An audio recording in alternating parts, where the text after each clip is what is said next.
Shalom అండి అందరికి. నా వాయిస్ వినిపిస్తుందని భావిస్తున్నాను.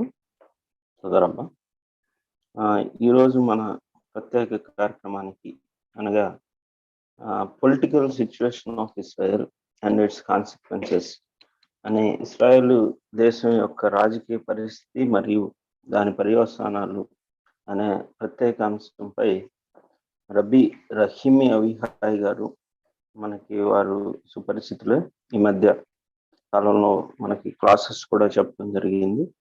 ఆయన ఎక్స్పర్ట్ ఇన్ జూయిష్ ఫిలాసఫీ, అట్లాగే politics, Israel Iran Judaica heritage, family therapy అనే నేషనల్ సెక్యూరిటీ, కల్చరల్ డిప్లొమసీ అనే అనేక అంశాల మీద ఆయన చర్చ చేయటము, అట్లాగే ఎక్స్పర్ట్ లెక్చర్స్ ఇవ్వడము మనకు తెలిసిన విషయమే.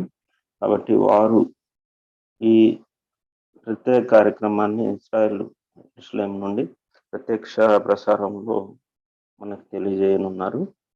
అయితే ఆ లోపు వారు ఇచ్చేసే లోపు మనతో రబీ యెహోషువ గారు ఇస్రాయెల్ నుండి ప్రత్యక్ష ప్రసారంలో ఉన్నారు. వారితో కొన్ని అంశాలు, ప్రశ్నలు ఏమన్నా ఉంటే ఈ టాపిక్ మీద మొదటిగా అది అనిల్ ఇస్రాయెల్ గారికి తెలియజేయడం వల్ల చేసిన వారు వాటిని మనం రబీ గారికి వివరించి సమాధానాలు పొందవచ్చు ఈ టాపిక్ మీద. కాబట్టి అందరూ మరి ఒకసారి అందరికీ ఆహ్వానం. రబీ యెహోషువ గారిని ఆహ్వానిస్తున్నాను. ఈ ప్రత్యక్ష ప్రసారంలో మనం ఇస్రాయెల్ దేశ పరిస్థితి, పొలిటికల్ సిచ్యువేషన్, రాజకీయ పరంగా ఎలా వారి పార్లమెంట్లో ఎన్నికలు ఎలా జరుగుతాయి, ఎంతమంది జనాభా ఉన్నారు, ఎవరెవరికి ఎన్ని సీట్లు వచ్చినాయి, వారు దేన్ని రిప్రజెంట్ చేస్తారు, అట్లాగే మనకి నోహీలుగా మనం తెలుసుకోవాల్సింది ఏంటి వారి దగ్గర నుండి, ఇంటర్నేషనల్ సంబంధాలు ఎలా ఉంటాయి, అట్లా పొలిటికల్ రాజకీయ పరిస్థితిని బట్టి ఇంటర్నేషనల్గా ఎలా ఉంటుంది, పొత్తులు కానీ, సంబంధాలు కానీ, సరిహద్దుల విషయంలో కానీ, ఇలాంటి అనేక కీలకమైన అంశాలని మనం చర్చించవచ్చు ఈ వేదిక మీద. కాబట్టి మీ అందరికీ మరి ఒకసారి బెరిత్వోలాం ఆర్గనైజేషన్ మరియు బెనే ఎఫ్రాయిం ఇస్రాయెల్ ఆర్గనైజేషన్ సంయుక్త ఆధ్వర్యంలో నిర్వహించే ఈ కార్యక్రమానికి మీ అందరికీ ఆహ్వానం పలుకుతూ సెలవు తీసుకున్నాం. తోదరబ్బా సార్.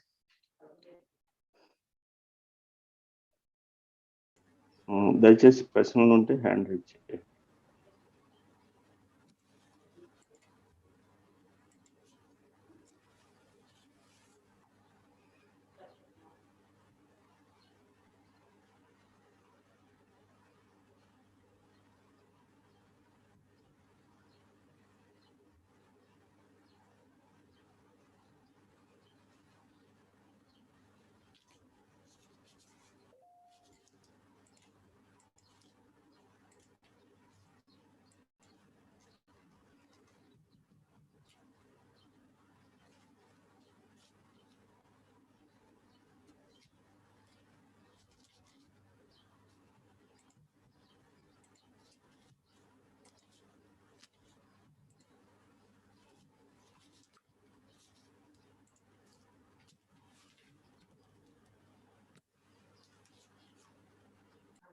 ఓకే, ప్రశ్నలు అందేలోపు ఇస్రాయెల్ పార్లమెంటు, దాన్ని నెసెట్ అంటారు, అందులో 120 మంది ఎలక్టెడ్ మెంబర్స్ ఎన్నుకోబడతారు. అక్కడ ఉన్న జనాభా, ప్రస్తుత జనాభా మన వెబ్సైట్లో చూస్తే 9.3 మిలియన్, అంటే 93,64,000 మంది ఉన్నట్లుగా అక్కడ సమాచారం తెలియజేస్తుంది. అట్లాగే అక్కడ ఉన్న పార్టీలు పరంగా చూస్తే దాదాపు 13 పార్టీలు ఈ ఎన్నికల్లో పాల్గొనడం జరిగింది గత మార్చిలో. తర్వాత ఈ మెజారిటీ కోయలేషన్ ఉన్న గవర్నమెంట్ని వారు గవర్నమెంట్ ఫామ్ చేయవలసిందిగా ప్రెసిడెంట్ గారు కోరటం జరిగింది. ఈ నేపథ్యంలో కొంత గడువు ఇవ్వడం జరిగింది. ప్రస్తుత ప్రధానమంత్రిగా బెన్యామిన్ నెతన్యాహు గారు కొనసాగుతూ ఉన్నారు. అయితే దాన్ని మెజారిటీ పార్టీగా ఎన్నుకోబడాల్సిన అవసరం ఉంది కాబట్టి అక్కడ వచ్చిన అనేక అంటే ఎలక్ట్ అయిన పర్సన్స్ని బట్టి సంకీర్ణ ప్రభుత్వం ఎవరెవరు పొత్తులు పెట్టుకొని గవర్నమెంట్ని కొనసాగిస్తారు అనేది ఇప్పుడు కీలకమైన అంశం ప్రస్తుతం ఇస్రాయెల్ పరిస్థితి. దాన్ని గురించి 13 పార్టీల వరకు అనేక మంది పాల్గొని అందులో సీట్లు సంపాదించడం జరిగింది. మేజర్ పార్టీ అయితే లిక్విడ్ పార్టీగా మనం గుర్తించవచ్చు. లేబర్ పార్టీ కూడా ఉంటుంది, దానికన్నా ఇంకా అనేక పార్టీలు ఉన్నాయి. కాబట్టి ఈ విషయాలు అంటే భౌగోళికంగా అయితే 20,000 స్క్వేర్ కిలోమీటర్స్ చదరపు కిలోమీటర్ల విస్తీర్ణం ఉన్న ప్రాంతం ఇస్రాయల్ దేశము. అందులో 93 లక్షల మంది ఉన్న దేశము. అందులో ఈ ఎన్నికలు జరగటం, అట్లాగే ఓటు వేయలేని వారు కూడా ఉంటారు. ఆ నమోదు ఎంత నమోదైంది, అట్లాగే నమోదైన వాటిలో ఎవరెవరు ఎన్ని సీట్లు నెగ్గారు అనే విషయం కూడా మనకి వెబ్సైట్లో మనం చూసుకోవచ్చు. అయితే మన ప్రత్యక్ష ప్రసారంలో దీని మీద అనేక కీలకమైన అంశాలని మనతో చర్చించడానికి రహీమి అవిహాయ్ గారు మనతో త్వరలో ఆ విషయాలను చర్చించనున్నారు. ఆలోపు మనం ప్రశ్నలు కానీ సందేహాలు కానీ ఈ అంశం మీద కానీ వేరే మీ బెరిత్వాలం ఆర్గనైజేషన్ గురించి కానీ అనేక అంశాలు మీరు అడిగి తెలుసుకోవచ్చు. మనతో రబీ యాకూబ్ గారు ఉన్నారు కాబట్టి ఈ సమయాన్ని వారికి అందిస్తున్నాం. తొదరబ్బా సార్. షలోం. తొదరబ్బా. షలోం. అందరికీ షలోం. రబీ రహీమి అవిహాయ్ గారు మనతో త్వరలో కనెక్ట్ అవుతారు, మాట్లాడబోతున్నారు. అయితే ఈ కార్యక్రమంలో మనం ముఖ్యంగా ఇస్రాయేల్ పరిస్థితి ఏంటి, రాజకీయ పరిస్థితి ఏంటి అంటే బెన్యామిన్ నెతన్యాహు గారి 30 సీట్లు పొందినప్పటికీ కూడా కోalition అనేది ఉంటుంది కాబట్టి ఆ కోalitionలో దాదాపుగా 8 పార్టీలు, లెఫ్ట్ పార్టీలు, అరబ్ పార్టీలు కలిసి గవర్నమెంట్ ఫామ్ చేయడానికి ఈ ప్రెసిడెంట్ గారి దగ్గర నుంచి సమ్మతి పొందారు. కాబట్టి ఆదివారం వారు బెనెట్ గారు ప్రైమ్ మినిస్టర్గా ప్రమాణం చేయబోతున్నారు. అంటే ఆ లోపల ఏం జరుగుతుందనేది తెలియదు, కానీ 6 సీట్లు వచ్చిన వారు అందరూ యాంటీ బీబీ అని అంటారు. బెన్యామిన్ నెతన్యాహుగా అందరూ ఏర్పడటం జరిగింది.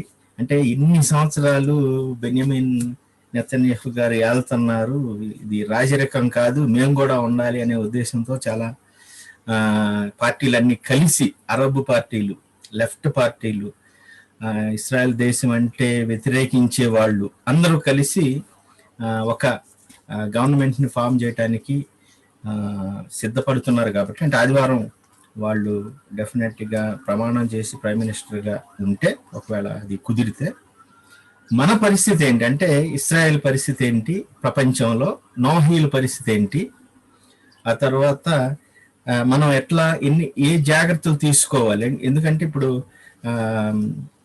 లెఫ్ట్ వాళ్ళు వచ్చారు అంటే వాళ్ళు చాలా విషయాలు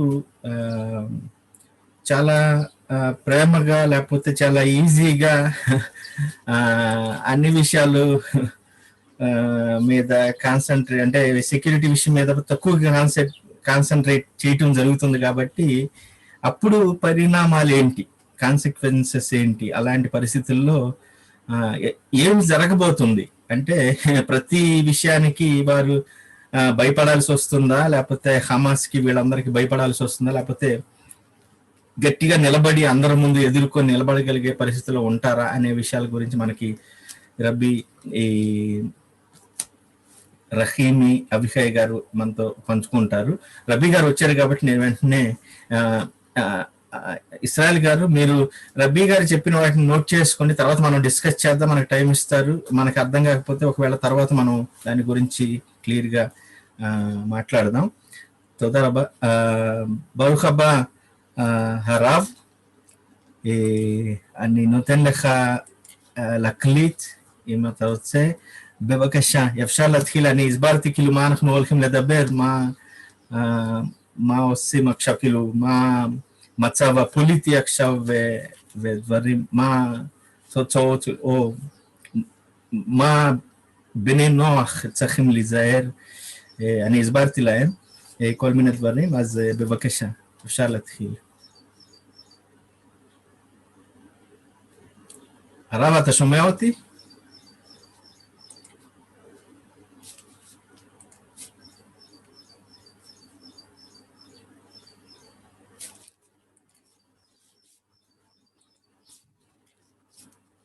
שלום הרב.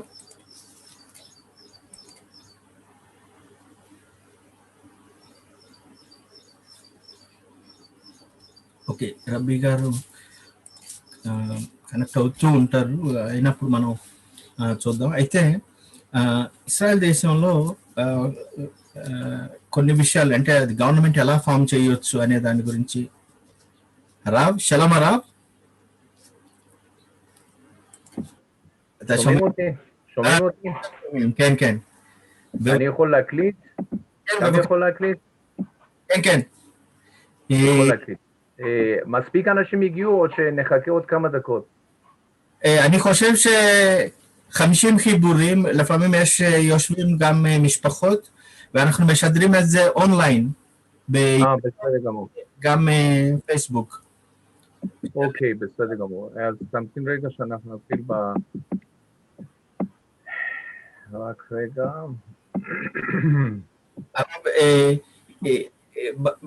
כמה דקות נאום ואחר כך לתרגם, כאילו קצת שאנשים רוצים... שלא יתעייפו, בסדר, שלא יתעייפו. אז קטע אנחנו... קטע זה עדיף, כן. יהיה מעניין לכולם גם. בסדר גמור. Shalom to everybody, and once again right now with you.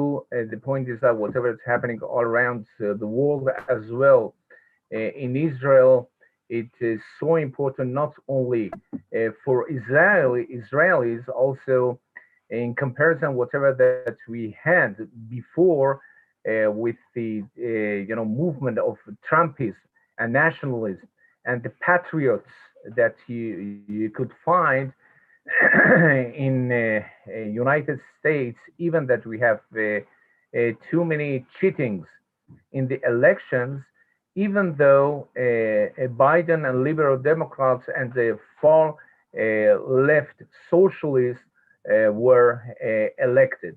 And today, in comparison, whatever is happening in Israel, there is a government named Changed Government that says that they want to unify all the Islamists that's supporting terror, as well the far left, and those that are among the 8 parties, 2 of them they are right wing, the Bennett and Saar want to make change and unseat Netanyahu's leadership after 12 or 15 years in his position, that he made too many things that we can say for Israel. And during these 12 and 15 years, Israel became the hegemony, financial, we say hegemony in energy, as well in intelligence in the region, as well. We can say the army and whatever the weapons that we got made Israel during these days, that F-35 can get even not only to Iran, and exploding also can make changes in the region as well. Abraham Accords being in contact with the Arab nations all around us, as well as Egypt, Jordan, Emirates, Morocco, Sudan, and Bahrain, and make us Israel in the Persian Gulf at the hegemony, can live with the other Arab nations, but there is a point of Iranian regime that is Islamist, and they are anti-Israel, and we have to deal with that also in the new government that are going to come together on Sunday. Okay. You wanna translate it? Yes, sir. In few words. Yeah. Sir, నా voice వస్తుంది కదా sir? Okay sir. Okay right. ప్రస్తుత కాల పరిస్థితుల్లో ఇందాక మన రబ్బీ గారు గుర్తు చేసినట్టు మనం ఇజ్రాయెల్లోని పరిస్థితులు చూస్తే కనుక ఇజ్రాయెల్లో ఇప్పుడు చాలా ఒక ప్రత్యేకమైన పరిస్థితి ఏర్పడింది. అయితే ఇజ్రాయెల్లోనే కాదు, ఇంకా మనం చూస్తే గనక అమెరికాలో కూడా చాలా రాజకీయ పరంగా చాలా చేంజెస్ అనేవి రావడం జరిగింది. బైడెన్ గారు సోషలిస్ట్ పార్టీ ఆయన ఎలక్ట్ అవ్వడం జరిగింది. అక్కడ కూడా చాలా ఎలక్షన్ జరిగినప్పుడు చాలా చీటింగ్ జరిగినట్టుగా చాలా విషయాలు చేంజ్ అవ్వడం జరిగింది. అయితే మన ట్రంప్ గారు ఉన్నప్పుడు విషయాలు ఎలా జరిగినాయో తెలుసు. ఇప్పుడు అదే పరిస్థితిలో ట్రంప్ గారు వెళ్ళిపోయిన తర్వాత బైడెన్ గారు అక్కడ ఎలక్ట్ అవ్వడం జరిగింది. అయితే అదే పరిస్థితుల్లో ఇప్పుడు మన ఇజ్రాయెల్లో కూడా కొన్ని మార్పులు చూడడం జరిగింది. యాక్చువల్గా ఇజ్రాయెల్లో గవర్నమెంట్ చేంజ్ అవ్వబోతుంది. ముందు మనకు తెలుసు, ఇందాక రబ్బీ యోషియా కబర్గాన్ చెప్పినట్టు 2009 నుంచి కూడా చాలా, అంటే నెతన్యాహు గారు ఇజ్రాయెల్ని అత్యంత కాలం ప్రెసిడెంట్ గా ఉన్న వ్యక్తి. అయితే ఆయనని ఇప్పుడు ఎలాగైనా సరే ఆయన్ని పదవిలోంచి దించాలని రైట్ వింగ్ అంతా కలిపి దగ్గర దాదాపు 8 పార్టీలు కలిపి ఒక గవర్నమెంట్ ఏర్పాటు చేయడం జరుగుతుంది. అయితే నెతన్యాహు గారి గురించి మనం ఆలోచిస్తే కనుక నెతన్యాహు గారు ఆయన చేసిన చాలా పనులు, ఆయన పాలనలో ఉండగా చాలా గొప్ప పనులు చేయడం జరిగింది. ఇజ్రాయెల్ కంట్రీ ఆయన పాలనలో ఆర్థిక పరంగా కానీ, ఆర్మీ పరంగా కానీ, లేకపోతే ఇంటెలిజెన్స్ పరంగా కానీ, ఆర్మీ యొక్క వెపన్స్ అభివృద్ధి చేసుకోవడంలో కానీ చాలా విషయాల్లో చాలా అభివృద్ధి పొందడం జరిగింది. అలాగనే రీసెంట్ గా నెతన్యాహు గారి నాయకత్వంలో ఇజ్రాయేలు చుట్టుపక్కల ఉన్న చాలా అరబ్ కంట్రీస్ తో అబ్రహామిక్ అనే పేరుతో ఒక శాంతి సంబంధం ఒప్పందాలు చేసుకోవడం జరిగింది. చుట్టుపక్కల ఉన్న ఈజిప్ట్ తో, జోర్డాన్ తో, మొరాకోతో, సుడాన్ తో, బహ్రెయిన్, అలాగే పర్షియన్ గల్ఫ్ అందరితో కూడా ఒక గొప్ప శాంతి సంబంధాలు అనేది రీసెంట్ గా ఆయన నాయకత్వంలో ఏర్పాటు చేసుకోవడం జరిగింది. అయితే ఇరాన్ అనేది ఎప్పుడు ఇజ్రాయెల్ కి వ్యతిరేకంగా ఉంది మనందరికీ తెలుసు.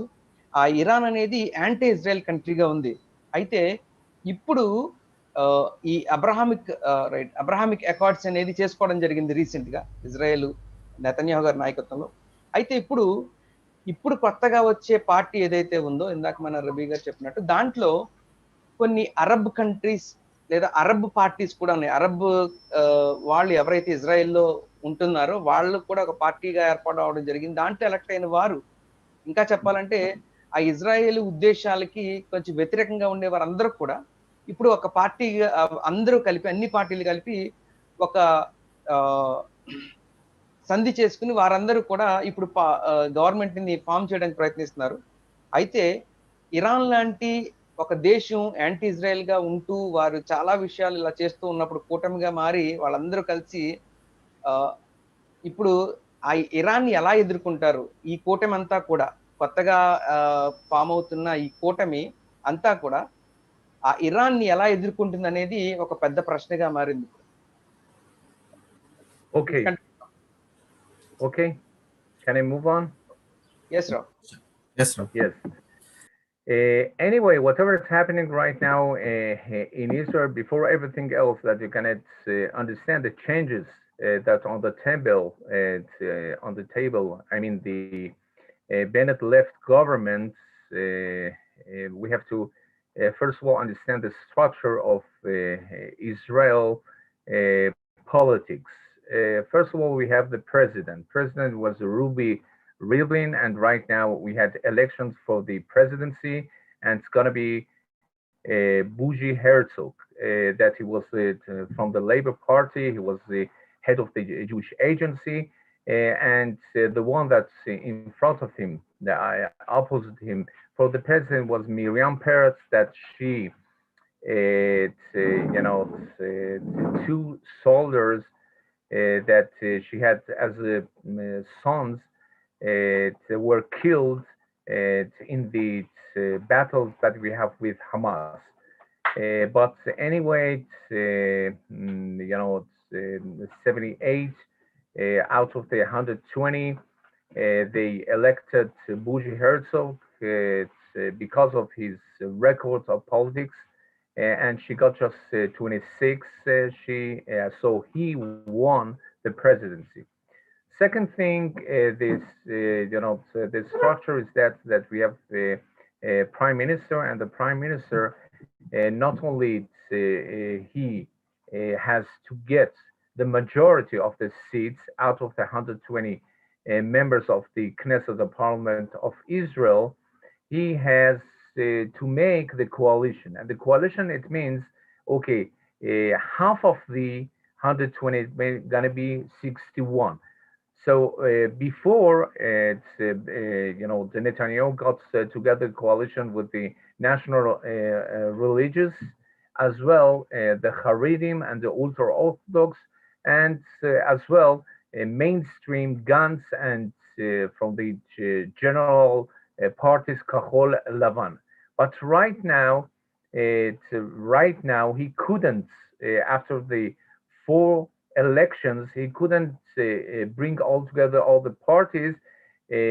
So Israel is divided to Bibi and anti-Bibi. It means that supporting Bibi or anti-Bibi. All these left-wing, far-left extremists, left and far-left socialists, the Islamists, they are against Bibi policies in the Middle East, and also a two-state solution, Israeli and Arab solution in the Judah Samaria.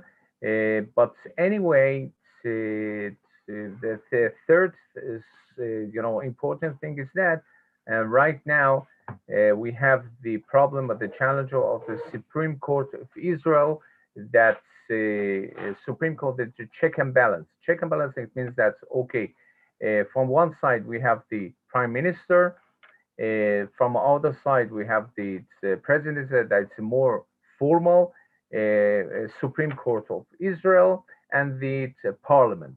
So parliament should have be the majorities, more than 61, that's going to be a pro prime minister, that he couldn't get it. And right now, Bennett and Lapid and the Islamists and 8 parties getting all together. And above everything else, the Supreme Court of Israel, that's from the humanitarians and whatever, the legally and so on, see himself and the judges that we have over there above the parliament.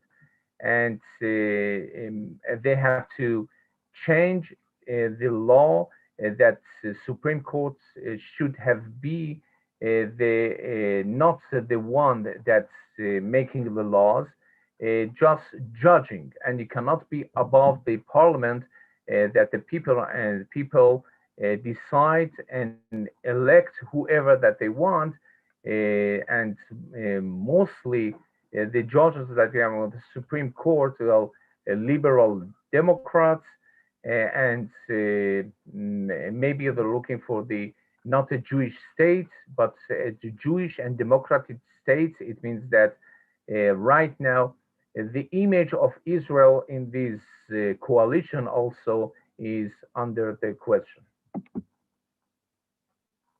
Go ahead.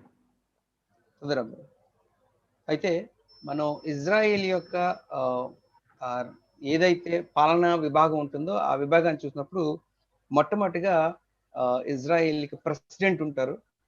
ప్రెసిడెంట్గా ప్రస్తుతం రూవిన్ రిబ్లిన్ already ఇప్పుడు ప్రస్తుత ప్రెసిడెంట్గా ఉన్నారు. అయితే ఆయన తర్వాత prime minister గారు ఉంటారు.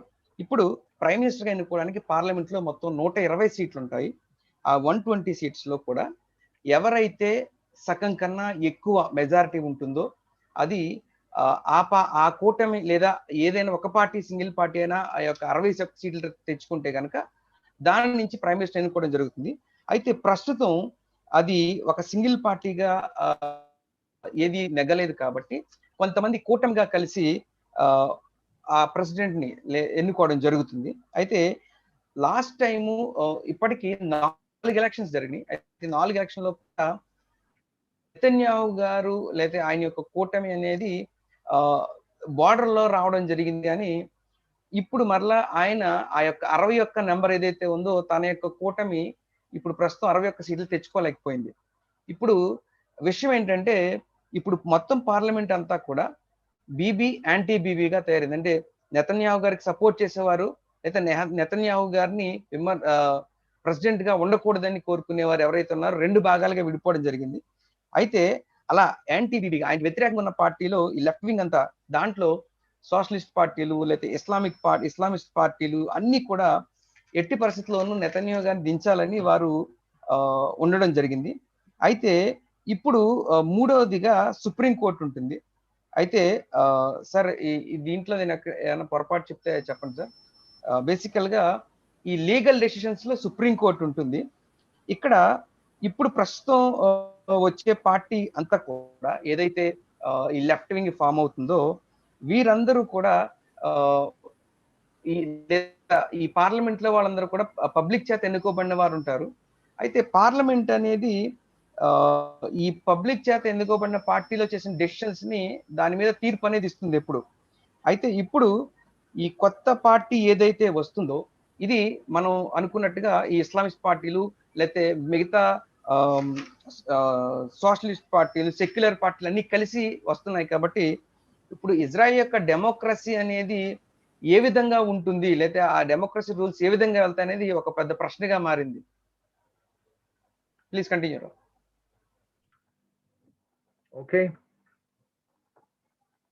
Okay. Yes, Rao. Please continue. The point is that right now that whenever that you have a party, you have an ideology, and the ideology and whatever that you promised to the targeted crowd that you right now representing them in the parliament, and whatever that happened during these from 1977 even after that, that all the parties, not all the parties, but anyway, we have the problem that even that have ideology, they have agenda and promising the people, but they promising to preserve the values of the right, but also shown that the promises must be taken limited. Why? Because we remember Sharon, that was a right wing. It's about 15 years ago, and he decided to withdraw from the Gaza, and all the Gaza right now is under Palestinian Hamas terrorist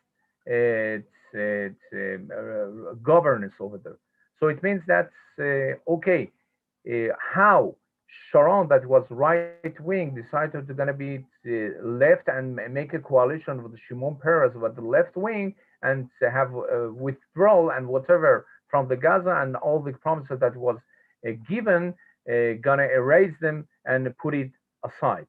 The same thing right now is happening with the Bennett's left government with the that we have the alerts, whatever that promise and the values that are representing as a right wing among the 8 parties. Some are okay and Bennett, they have, right-wing parties, but as a national religious.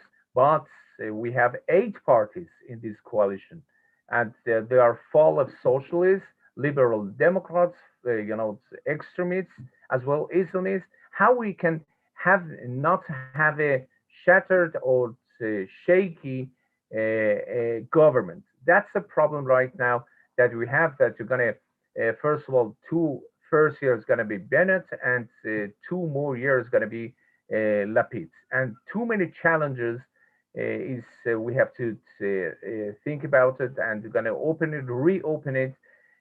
That's really, if we're going to have a battle, and we're going to have, we have to go forward to Gaza to, for the terror attacks that we're going to have from there, and rockets going to be sent and launched towards the cities in Israel, as we had 11 days of the war, is Islamists that were from the Muslim Brotherhood, that they're gonna support us in this government coalition, or out of this 61 after 120, or it's not possible with these reasons that they have their agenda that are anti-Israeli and maybe anti-Jewish homelands in Israel.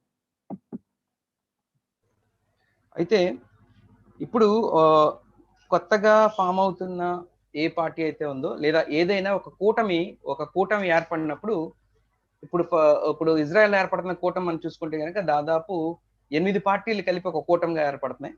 అయితే అక్కడ elect అయిన ప్రతి వ్యక్తి కూడా, ఎప్పుడు పార్లమెంట్లోకి వచ్చిన ప్రతి వ్యక్తి కూడా తన వెనక ఉన్న మనుషుల భావజాలాలతో లేతే ఒక మూమెంట్ ని క్యారీ చేస్తూ వారికి నాయకుడిగా ఉండడం జరుగుతుంది. ఆ నాయకుడు ఇక్కడ పార్టీలో ఎన్నికవడం జరుగుతుంది, లేదా ఆ పార్టీలో పార్లమెంట్ లో ఆ పార్టీ యొక్క ఉద్దేశాలని లేతే ఆ సమాజం యొక్క ఉద్దేశాలను రిప్రజెంట్ చేసేవారిగా ఉంటారు. అయితే ఇప్పుడు ఉన్న పార్టీలో మనం చూస్తే కనుక ఉన్న పార్టీల్లో చాలా వరకు కొన్ని నేషనల్ లిబరలిజం పార్టీలు ఉన్నాయి. న్యూ హోప్ అనేది, గిద్యోన్ సార్ అనేది, అదే వేరే మన నఫ్తాలి బెనెట్ గారు చూస్తే నేషనల్ కన్వర్జిజం అనే పార్టీ ఉంది, యమునా పార్టీ అనేది. అయితే ఇప్పుడు వరకు కూడా బెన్నెట్ గారు నెతన్యాహు గారితో కలిసి పనిచేశారు. ఇంకా చెప్పాలంటే ఏదైతే ఇజ్రాయేలీ ఉద్దేశం ఉందో, ఇజ్రాయేలీ ప్రజల యొక్క లైఫ్ యొక్క విషయాలు, థ్రెట్, చుట్టుపక్కల థ్రెట్, ప్రతి విషయాల్లో కూడా వారు కలిసి పనిచేశారు. అయితే ఇప్పుడు పరిస్థితి ఏంటంటే, ఇప్పుడు వేరే పార్టీలతో కూడా ఈ యొక్క కూటమి అనేది ఏర్పడింది. అంటే దాంట్లో సోషలిస్ట్ పార్టీ ఉంది, లేకపోతే ఇస్లాం ఎక్స్ట్రీమిస్ట్స్ ఉన్నారు, లిబరల్ పార్టీస్ ఉన్నాయి. ఇప్పుడు ఒకవేళ ముందు వచ్చినట్టే ఒకవేళ ఏదైనా వార్ కానీ ఏదైనా, ఇప్పుడు మనం చూస్తే గాజా ప్రాంతం అంతట్లో కూడా ఈ యొక్క హమాస్ వారు రూల్ చేస్తున్నారు. ఆ విషయం మనకు తెలుసు. వారందరూ కూడా ఆ హమాస్ యొక్క అండర్లో ఉన్నారు.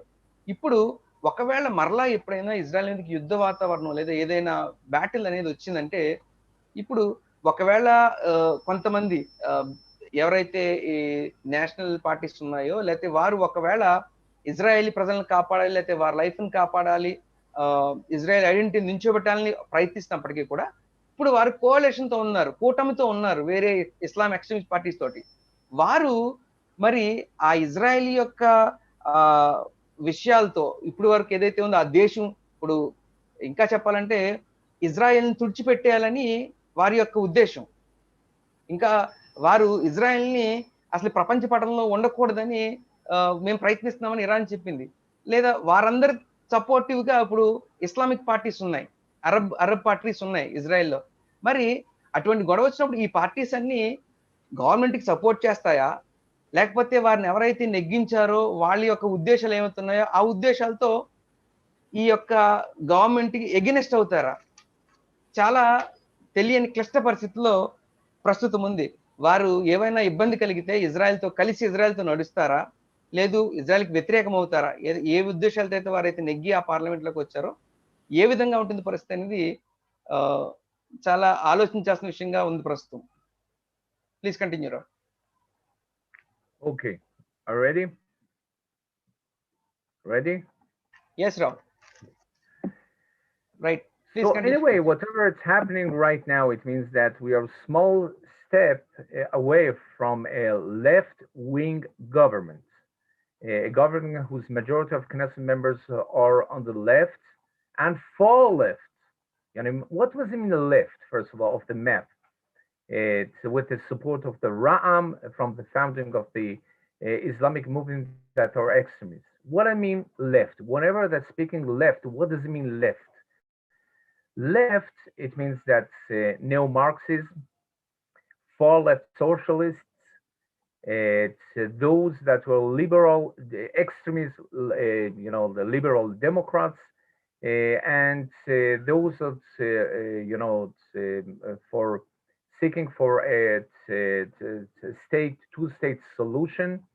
They're they say that not a Jewish state. It means a Jewish and democratic state. It means it can be also human rights as well. Gonna be at the major thing and the issue. It's at the center of the politics of Israel as a democratic country. So it means that civil rights and equal rights also for the Arabs right now that they have it already, but Arabs looking for a state of citizens and not a Jewish state in Israel. So you have to understand the complexity, the complex problems that they're challenging right now Israel politics.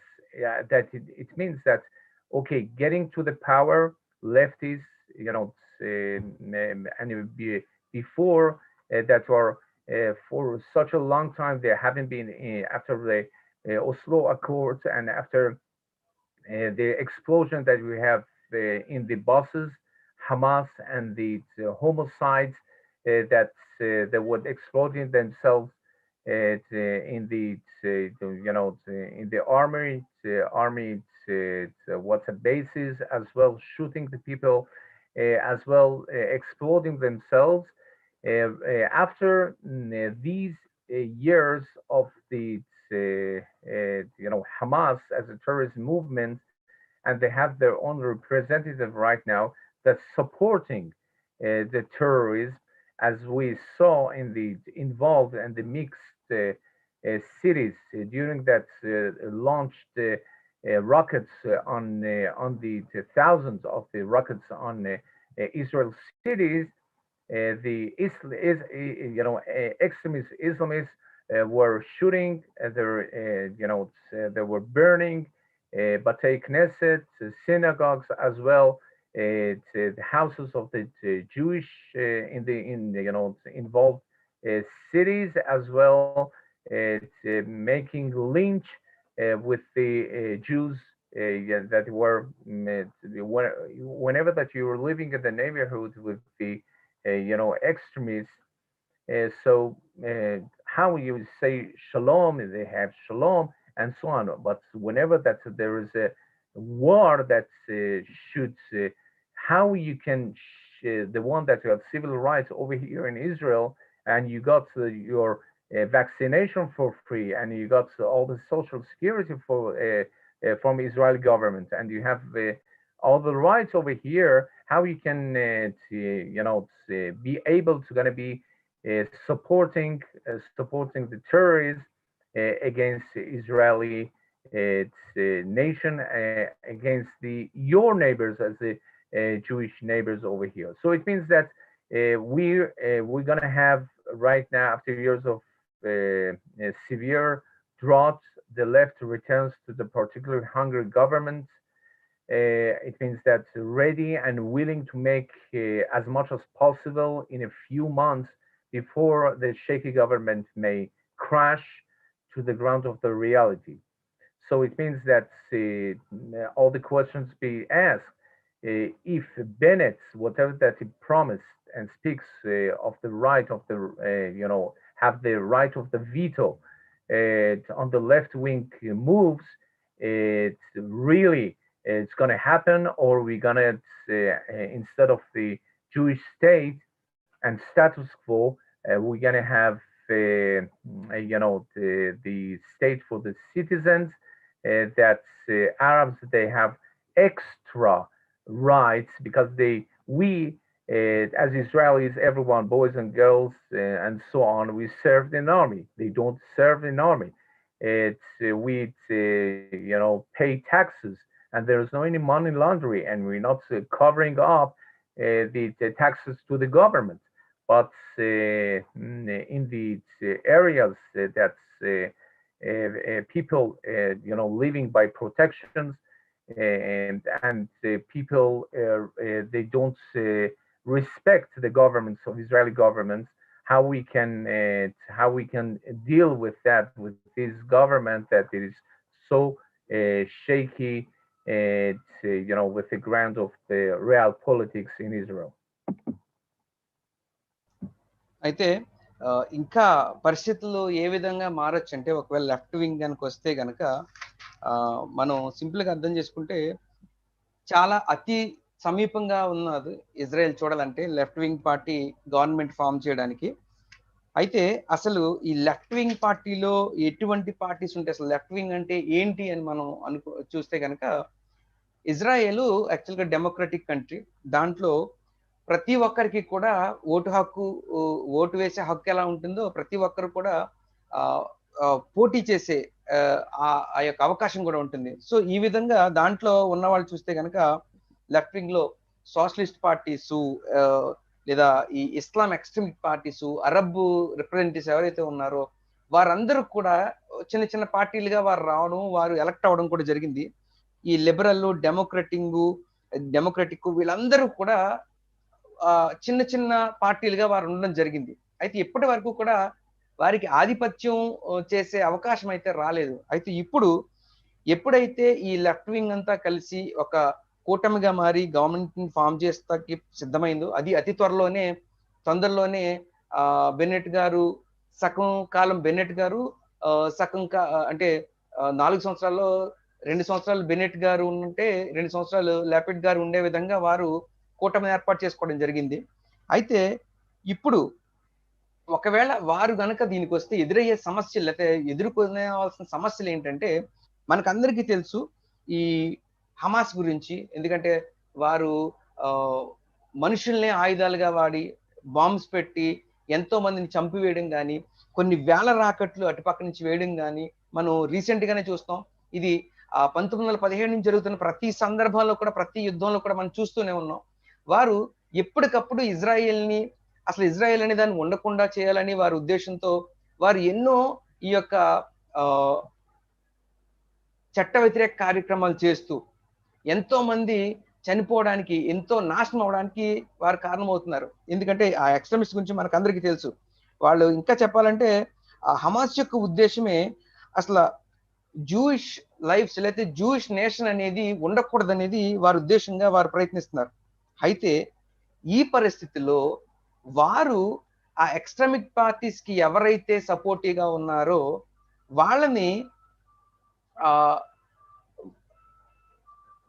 అయితే shalom sir ఎవరైతే ఉన్నారో ఈ పరిస్థితిని ఏ విధంగా సరిదిద్దడానికి వారు ప్రయత్నించాలనేది వారు చూడాలి, ఆ లెఫ్ట్ వింగ్ అనేది. ఎందుకంటే వారికి హమాస్ కి సపోర్ట్ చేస్తూ ఉండే పర్సన్స్ ఎవరైతే ఉన్నారో వారు ఇప్పుడు రిప్రజెంటేటివ్ గా పార్లమెంట్ లో కూర్చోవడం జరుగుతుంది. ఇప్పుడు అది చాలా ఇబ్బందికర పరిస్థితిని గవర్నమెంట్ కి తీసుకొస్తుంది. ఎందుకంటే ఎవరైతే ఈ లెఫ్ట్ వింగ్ ని లీడ్ చేసి వాళ్ళందరినీ కలుపుకొని ముందుకు వెళ్తున్నారో వాళ్ళందరూ వేసుకోవాల్సిన ప్రశ్నలు ఏంటంటే, ఇప్పుడు ఒకవేళ వారు ముందుకు వెళ్తున్నప్పుడు లెఫ్ట్ వింగ్ లో చాలా మంది ఈ జూయిష్ స్టేట్ కి వ్యతిరేకంగా ఉన్నవారు ఉన్నారు. ఒకవేళ లేదా అరబ్ కంట్రీస్ వాళ్ళకి ప్రత్యేకమైన ఇజ్రాయేలీ పౌరుల కన్నా వారికి ప్రత్యేకమైన హక్కులు ఇచ్చే విధంగా వారు పోరాడుతున్నారు.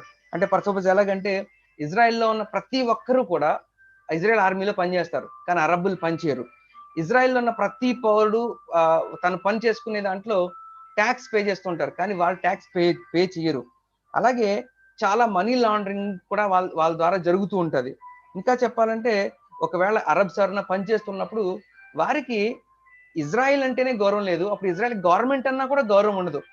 అప్పుడు అటువంటి పరిస్థితుల్లో ఒక గవర్నమెంట్ ని గౌరవించకుండా వారు ముందుకెళ్తున్నప్పుడు వారిని ఏ విధంగా ఎదుర్కోవాలి అనే చాలా విషయాలు, చాలా ప్రశ్నలు ఇప్పుడు ఈ లెఫ్ట్ పార్టీ ఎదురుగుండా ఉన్నాయి. అంటే ఈ ప్రశ్నలన్నీ వారు వేసుకుని ముందుకు వెళ్తున్నారా లేదా అనేది పెద్ద సమస్య. ఇప్పుడు ఇటువంటి పరిస్థితులన్నీ రేపు పొద్దున్న లెఫ్ట్ వింగ్ పార్టీ వచ్చిన తర్వాత అటువంటి పరిస్థితి ఇజ్రాయెల్లో ఏర్పడితే దాన్ని వారు ఏ విధంగా ఎదుర్కొంటారు అనేది ఒక పెద్ద సమస్య ఉంది. Please continue. Okay. So, although Bennett speaks of the right to veto left-wing moves, and they saw as well, Tikva Chadasha, we say the party, and the Bennett Yamina, they say that okay, we want to be more right than right wing that was mainstream. That was Netanyahu as a Likud movement. But everything beginning, every beginning student knows that the politics is living around of the game and theory, and even that he wants, Bennett wants as a prime minister to advance processes as a prime minister and maintain its survival. He must please the partnership maker and allow them to pass laws and regulations according to their world view. It means that those who understand politics know that it is not the coalition agreements that matters, but the internal dynamics, power relations, and bargaining power. More of the argument that it's possible to freeze the situation or not engage in explosive issues for 4 years. That's going to be 2 years. That's going to be Bennett, and 2 years Lapid. So if you think that's not going to be any explosive issues in the states and religion, it's living in absolute illusion, because that the High Court of Israel, Supreme Court of Israel, does not intend to arrest, neither does the Palestinian Authority and or President Biden, that liberal Democrats and in the liberal Democrats and the far left socialists right now that we have with the Biden's officials administration, they are looking for a change for Israel, and that's why the change is happening in Israel against the policies of right wing and mainstream of Israel. Don't forget that Netanyahu as well, with the national religious and the Haredim, that those all together, there are 2 million people and more than half a population that are representing. It means that whenever that we say, okay, that's united government, it's not a united, it's a change government, because you're taking out 2 million people that decided they're going to have the mostly 30, out of 120 seats that Likud with the leadership of the Netanyahu got it, and instead of that, Bennett with the 6, not 30 Netanyahu that they have, with the 6 seats gonna get to the power, because he's gonna be Abu Abbas and the Islamic extremists and the Muslim Brotherhood. There are king makers of Bennett with the 6 seats in comparison with the 30 seats of the Knesset, and the majority of the people that they elected voted for the Likud as a right wing. Don't forget that the promises that he made Bennett as a right wing, even he wrote, he signed, I'm gonna join Likud, I'm gonna join a national coalition, but as a right wing. But right now, all whatever that he said, you can write it on the ice. and he decided to be, for 2 years in prime minister, and all the ideology that he had, kind of put it away, because two right-wing parties cannot, make, gonna decide that six other parties out of the eight parties of the coalition, when it started to change the regulations, even Jewish state image that we have, as it's, keeping Shabbat, transportation on Shabbat, Yom Kippurim, and all the cases that right now, all the budgets got to go to yeshivot or not, and also taking the religious students to the army, as well, men and women. So it means that it's so, it's not controversial. It's right now, it's, the crisis happening over here, that we have one government, and that we have opposition as a government on Sunday, that we're going to have it. On the other side, we have opposition. This opposition going to be fighting back to keep the Jewish state as well, with the all regulations that's going to have status quo, not going to be changed. Yes అయితే ఇప్పుడు ఈ Bennett అనేవారు ఎవరైతే ఉన్నారో, Bennett గారు, Naphtali Bennett అనే ఆయన ముందు ఈ లెఫ్ట్ వింగ్ లోకి జాయిన్ అవ్వకముందు ఆయన రైట్ వింగ్ లో ఒక రైట్ వింగ్ యొక్క కూటమిలో ఒక సభ్యుడిగా ఉండడం జరిగింది.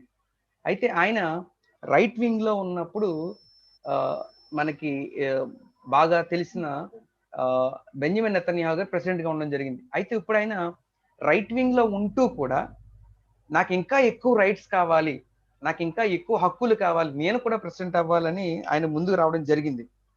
అయితే ఇప్పుడు ఆయనకి ఎదురయ్యే పెద్ద సవాల్ ఏంటంటే, లేదా ఏదైనా పొలిటికల్ పార్టీలో ఒక కూటమిగా మనం కలుసుకున్నప్పుడు ఒక కూటమిగా ఉంటూ ఇప్పుడు ఈ కూటమిలో 8 పార్టీలు ఉన్నాయి.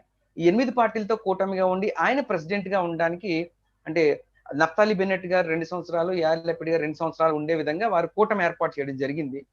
అయితే ఒకవేళ ఈ నఫ్తాలి బెన్నెట్ గారు 2 సంవత్సరాలైనా ఆ యొక్క ప్రెసిడెంట్ గా శాంతి సమాధానంతో ముందుకు వెళ్ళాలి అంటే గనక, ఆయన ఏ యొక్క రూల్ తీసుకొచ్చినా, ఏం తీసుకొచ్చినా సరే, ఆ కంట్రీలో శాంతి సమాధానాలతో గవర్నమెంట్ కి సపోర్ట్ చేసే విధానంలో ప్రైమ్ మినిస్టర్ గా ఉండాలంటే, నఫ్తాలి బెన్నెట్ గారు ప్రైమ్ మినిస్టర్ గా ఉండాలంటే, ఆ కంట్రీలో ఉన్న ప్రతి ఒక్కరు కూడా ఆయనకి సపోర్ట్ చేసే విధానంలో, లేదా ఆ గవర్నమెంట్ ని గౌరవించే విధానంలో ఉండాలి. అయితే ఇప్పుడు వారు ఏదైతే ఆ కూటమి ఫామ్ చేశారో, ఆ కూటమిలో ఇజ్రాయెల్ ని వ్యతిరేకించే వారు కూడా ఉండడం జరిగింది. ఇప్పుడు వారందరితో ఈయన ఆ శాంతి సమాధానంతో గవర్నమెంట్ రన్ చేయగలరా లేదా అనేది చాలా క్వశ్చన్ గా ఉంది ముందు. అయితే ఇప్పుడు మనం అమెరికాలో చూస్తే నేషనలిస్ట్ సోషలిస్ట్ పార్టీ ఎవరైతే వచ్చారో, బైడెన్ గారు రావడం జరిగింది. వచ్చిన వెంటనే ఆయన ఇజ్రాయెల్లో కూడా చేంజ్ చూడడానికి ప్రయత్నించి ఎటువంటి చేంజ్ తీసుకొచ్చారంటే, నెతన్యాహు గారి పార్టీ సింగిల్ పార్టీకి, లిక్విడ్ పార్టీకి 120 సీట్లు 30 సీట్లు రావడం జరిగింది. దగ్గర 2 మిలియన్ పీపుల్, ఇజ్రాయెల్ కంట్రీలో ఉన్న 2 మిలియన్ పీపుల్ సింగిల్ గా నెతన్యాహు గారి పార్టీకి సపోర్ట్ ఇచ్చేసేవారుగా ఉన్నారు ప్రస్తుతం. అయితే ఈ నఫ్తాలి బెన్నెట్ అన్న ఆయనకి 6 సీట్లు మాత్రం, కేవలం 6 సీట్లు మాత్రం రావడం జరిగింది. ఆయన 30 సీట్లు వచ్చిన బెంజమిన్ నెతన్యాహు గారిని పక్కన పెట్టి ఈయన ఇప్పుడు ప్రెసిడెంట్ గా ముందుకు వెళ్ళడం జరుగుతుంది. కాబట్టి ఆయన్ని కింగ్ మేకర్ గా, లేదా ప్రెసిడెంట్ గా, అంత 6 సీట్లు వచ్చిన ప్రెసిడెంట్ గా చేయడం వెనకాల ప్రపంచంలో చాలా రాజకీయ సమీకరణాలు జరగడం జరిగింది. అయితే ఇప్పుడు ఒకవేళ బెన్నెట్ గారు ఆయన యొక్క ప్రైమ్ మినిస్టర్ గా రన్ చేస్తూ ఉన్నప్పుడు, బెన్నెట్ గారు ప్రైమ్ మినిస్టర్ గా వెళ్తూ ఉన్నప్పుడు, ఈ మిగతా పార్టీ, లేకపోతే ఇక్కడ మనకి యాయిర్ లపిడ్ గారు, బెన్నెట్ గారు, వీరిద్దరూ కూడా ముందు రైట్ వింగ్ లో ఉన్నారు. ఒకవేళ రైట్ వింగ్ ఆశయాలతో ముందుకు వెళ్తున్నప్పటికీ కూడా వారి యొక్క కూటమిలో మిగతా 6 పార్టీలు ఏదైతే ఉన్నాయో, ఈ సోషలిస్ట్ పార్టీలు, లేకపోతే ఇంకా చెప్పాలంటే ఇస్లాం ఎక్స్ట్రీమిక్ అరబ్స్ ని రిప్రజెంట్ చేసే పార్టీ ఒకటి ఉంది దాంట్లో మన్సూర్ అబ్బాస్ గారు దానికి నాయకత్వం వహిస్తారు. వాళ్ళు ఇప్పుడు హమాస్ తో పాటు హమాస్ కి సపోర్ట్ చేసే విధానంలో వారందరూ ఉంటారు. ఇప్పుడు వారందరినీ దాటుకుని వీరు ముందుకు తీసుకెళ్ళగలరా, లేదా ఎప్పట్లాగే ఆ జూయిష్ ఐడెంటిటీ ఏదైతే ఉందో ఇజ్రాయెల్ కంట్రీకి దాన్ని మెయింటైన్ చేస్తూ తీసుకెళ్ళగలరా? అంటే ఇప్పుడు ప్రస్తుతం ఇజ్రాయెల్ ఏ విధంగా ఎలా ఉంటుందంటే షబ్బాత్ అనేసరికి కంప్లీట్ గా ఎవ్రీథింగ్ కామ్ అయిపోతుంది. షబ్బాత్ రోజు ఏ విధమైన మార్కెటింగ్ ఏమి ఉండదు, లేకపోతే ఆ ట్రాన్స్పోర్టేషన్ అన్ని కూడా ముందుగానే ప్రతిదీ అరేంజ్ చేయడం జరుగుతుంది. ఎందుకంటే నెతన్యాహు గారి పార్టీ రైట్ వింగ్ ఏదైతే ఉందో వారు ఆర్థడాక్స్ జూయిష్ కమ్యూనిటీతోని ప్రతి ఒక్కరితో కూడా వారు కూటమి కలిగి ఉన్నారు. ఇప్పటి వరకు వారు ఆ యొక్క Jewish identity, Jewish culture, Jewish tradition ఏదైతే వస్తుందో వాటన్నిటిని సపోర్ట్ చేసుకుంటూ దాన్ని తీసుకెళ్తున్నవారు. అయితే ఇప్పుడు లెఫ్ట్ పార్టీలో ఎవరైతే జాయిన్ అయ్యారో రైట్ వింగ్ నుంచి వారిరువురు ఒకవేళ ప్రయత్నిస్తున్నప్పటికీ ఆ జూయిష్ ఐడెంటిటీని కాపాడడానికి ఈ మిగతా 6 పార్టీలు దానికి సపోర్ట్ చేస్తాయా, చెయ్యవా? లేదు వారు ఒకవేళ ప్రైమ్ మినిస్టర్ గా రన్ అవ్వాలంటే బెనెట్ గారు 2 సంవత్సరాలు, అలాగే లపిడ్ గారు 2 సంవత్సరాలు రన్ అవ్వాలంటే వీరందరూ అంతే శాంతి సమాధానంలో ఈ యొక్క పార్టీని ఉంచుతారా? అట్ ద సేమ్ టైం వారికి అపోనెంట్ గా ఉన్నవారు నెతన్యాహు గారు 30 సీట్లతో దగ్గర దగ్గర 2 మిలియన్ మందిని రిప్రజెంట్ చేస్తూ ఈ ఈ ఈ యొక్క విధానంలో వారిరువురు శాంతి సమాధానంలో వెళ్తుందా, ఏదన్నా తేడా వచ్చినప్పుడు నెతన్యాహు గారు ఏ విధంగా రియాక్ట్ అవుతారు? ఇవన్నీ కూడా ఇజ్రాయెల్ ముందున్న సవాళ్ళు. Please continue. Okay, so each of these, the 7 or 8 parties, they have their own agenda and point of view and the conditions who are going to join the coalition. It means that, first of all, Ra'am, the Islamic extremist from the Muslim Brotherhood, what they want, first of all, repeal of the Communist law. What is the Communist law? It means that the repeal of the law that changed from the end to end the enforcement capabilities against the illegal construction and led to a significant decrease in illegal construction starting in the Arab sector. It means that Arab sector they build illegal construction and houses wherever that you could find without in comparison with the Israelis, that we're building cities. And we have the construction of the city that we're building, and they're going to take the territory or wherever that they want without any permission from the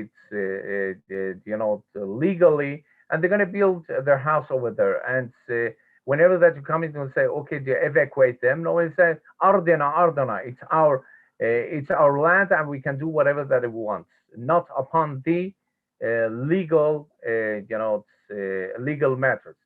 This is a law that was a great achievement for the right in the past.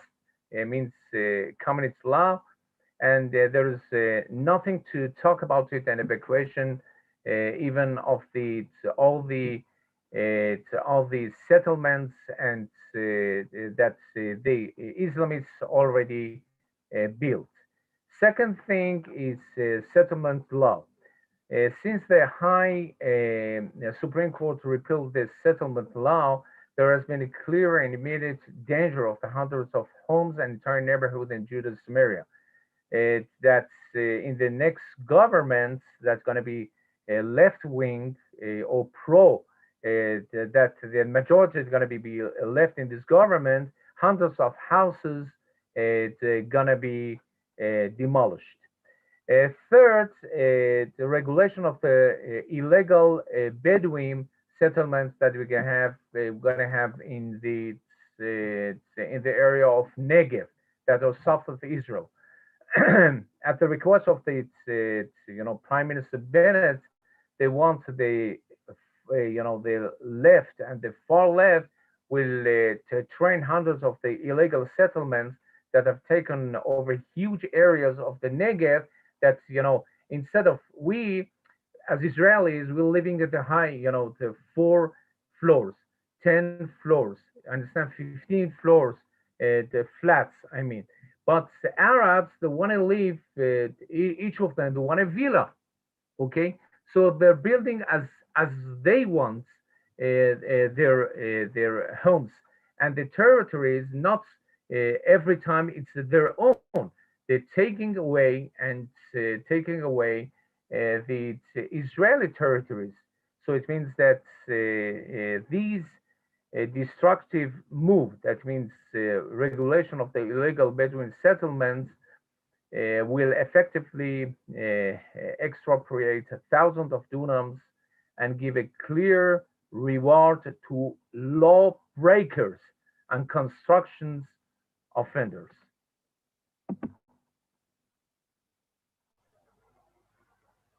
అయితే Go ahead.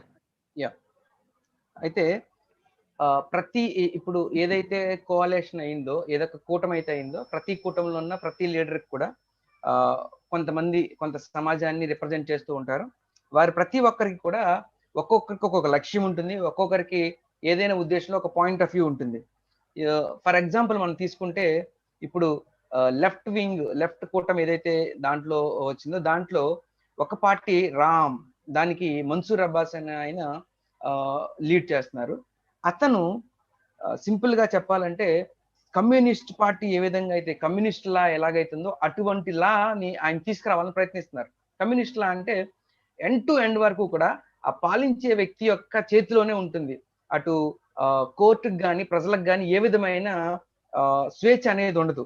అతను ముందు నుంచి కూడా పోరాడేది ఏంటంటే ఈ illegal settlements ఏవైతే ఉన్నాయో, అరబ్బులు ఏదైతే ఇల్లీగల్ గా సెటిల్ అయిపోయి ఉన్నారో లేదా సిటీస్ ని కట్టుకుంటూ ఉన్నారో, వాటన్నిటినీ కూడా ఆక్యుపై చేసిన వాటినన్నిటినీ కూడా ఈయన ఎప్పుడు సపోర్ట్ చేస్తూ ఉన్నారు ముందు నుంచి కూడా. దాంట్లో ఇంకా చెప్పాలంటే ఈ ఈ రైట్ వింగ్ ఇప్పటి వరకు పాలించిన రైట్ వింగ్, నెతన్యాహు గారి పాలనలో పాలించిన రైట్ వింగ్ ఇటువంటి ఇల్లీగల్ సెటిల్మెంట్స్ ని ఆపడంలో చాలా వరకు విజయవంతమైంది. అయితే ఇప్పుడు మరి ఒకవేళ ఈ లెఫ్ట్ వింగ్ వస్తే గనక ఈ యొక్క లెఫ్ట్ వింగ్ ని ఎవరైతే కోalition కూటమి చేసి వస్తున్నారో వాళ్ళు దీన్ని ఆపగలరా? బెన్నెట్ గారు కానీ వేరే వారు కానీ ఆపగలరా? వారు ఆపితే వారికి సపోర్టివ్ గా తీసుకున్న ఈ రామ్ లాంటి పార్టీస్ ఏవైతే ఉన్నాయో అవి వారికి సపోర్టివ్ గా ఉంటుందా లేదా అనేది ఒక పెద్ద ప్రశ్న. ఇంకా చెప్పాలంటే సెటిల్మెంట్ లా ఒకటి ఉంది. సుప్రీంకోర్టు తరఫున ఈ మన జూడైన్ సమరైన్ ప్రాంతాల్లో మనకు ఆల్రెడీ రబీ గారు లాస్ట్ క్లాస్ లో చెప్పారు, దగ్గర 100 ఇళ్ళు వరకు సెటిల్మెంట్ అయిపోయి ఉన్న వారిని మెల్లిమెల్లిగా కోర్టు ఆర్డర్ ఇచ్చి వారిని తీసివేయడం జరిగింది రైట్ వింగ్ ఉన్నప్పుడు. ఇప్పుడు వచ్చేది యాంటీ ఇజ్రాయెల్. అయితే ఇంకా చెప్పాలంటే ఎవరైతే ఈ కూటమి ఉన్నారో వారందరూ కూడా ఇవి జరగాలని ఆశించేవారు. ఇంకా చెప్పాలంటే ఆ నెగవ్ ప్రాంతంలో చాలా ఇల్లీగల్ కన్స్ట్రక్షన్స్ ఉంటూ దాంట్లో ఇజ్రాయిలీలు చెప్పాలంటే వారు పాపం ఒక్క అపార్ట్మెంట్ లో 10 ఫ్లోర్లు 14 ఫ్లోర్లు లేదా 15 ఫ్లోర్లు కలిగి ఒక్కొక్క ఫ్లాట్ లో ఒక్కొక్క ఫ్యామిలీ ఉంటుంటే అక్కడ ఉన్న అరబ్స్ కి మాత్రం ఒక్కొక్కరికి ఒక్క విల్లా కావాలి అనే విధంలో వారు సెటిల్మెంట్ అవ్వడం జరిగింది, అక్కడ సెటిల్ అవ్వడం జరిగింది. ఆ యొక్క ప్రాంతం ఇజ్రాయిల్దైనా వారు ఆ ప్రాంతాన్ని చాలా అపార్ట్మెంట్స్ లా కట్టుకుని ఒక్కొక్క ఫ్లాట్ లో ప్రతి ఒక్కరు నివసిస్తుంటే ఈ ఇల్లీగల్ గా ఆక్యుపై చేసుకున్న అరబ్బులు మాత్రం పెద్ద పెద్ద విల్లాల్లా ఒక్కొక్కరు ఒక్కొక్క ఇల్లు, సొంత ఇల్లు ఆ ప్లేస్ లో కట్టుకుని నివసిస్తూ ఉన్నారు. ఇంకా చెప్పాలంటే ఏ విధంగా అయితే వారు ఆ విధంగా ఇల్లీగల్ పనులు చేస్తున్నారో ఈ యొక్క లెఫ్ట్ వింగ్ కనుక వస్తే వారందరికీ రివార్డ్ ఇచ్చిన వారుగా అవుతారు, వాళ్ళందరికీ రివార్డులు పుచ్చుకుంటారు, ఇంకా దాన్ని సపోర్ట్ చేసే విధానంలో వెళ్తుంది. మరి ఈ పరిస్థితుల్లో ఎవరైనా ఒకవేళ రైట్ వింగ్ ఆశయాలతో ఉన్నప్పటికీ కూడా వారు దీన్ని ఎదుర్కోగలరా? ఈ యొక్క లెఫ్ట్ పార్టీ వచ్చినప్పుడు, ఈ లెఫ్ట్ వింగ్ వచ్చినప్పుడు వారు ఈ ఇల్లీగల్ కన్స్ట్రక్షన్ ఆపగలరా లేరా అనేది ఒక పెద్ద ప్రశ్న. Please continue. Okay, another issue that I wanted to share with you is that first of all, you do remember that Trump with Netanyahu as a hegemony in the region, in the Middle East, and the only democracy in the heart of the Middle East among the 56 nations that were Islamic nations and 22 Arab nations. We don't have even a democracy. The only democracy as a Jewish homeland is Israel in the region. Second thing, as India, as you can find in opposite to the Muslim Pakistani, that you know what does it mean? it's out of the the war that was between Pakistan and India. 1 million people were killed.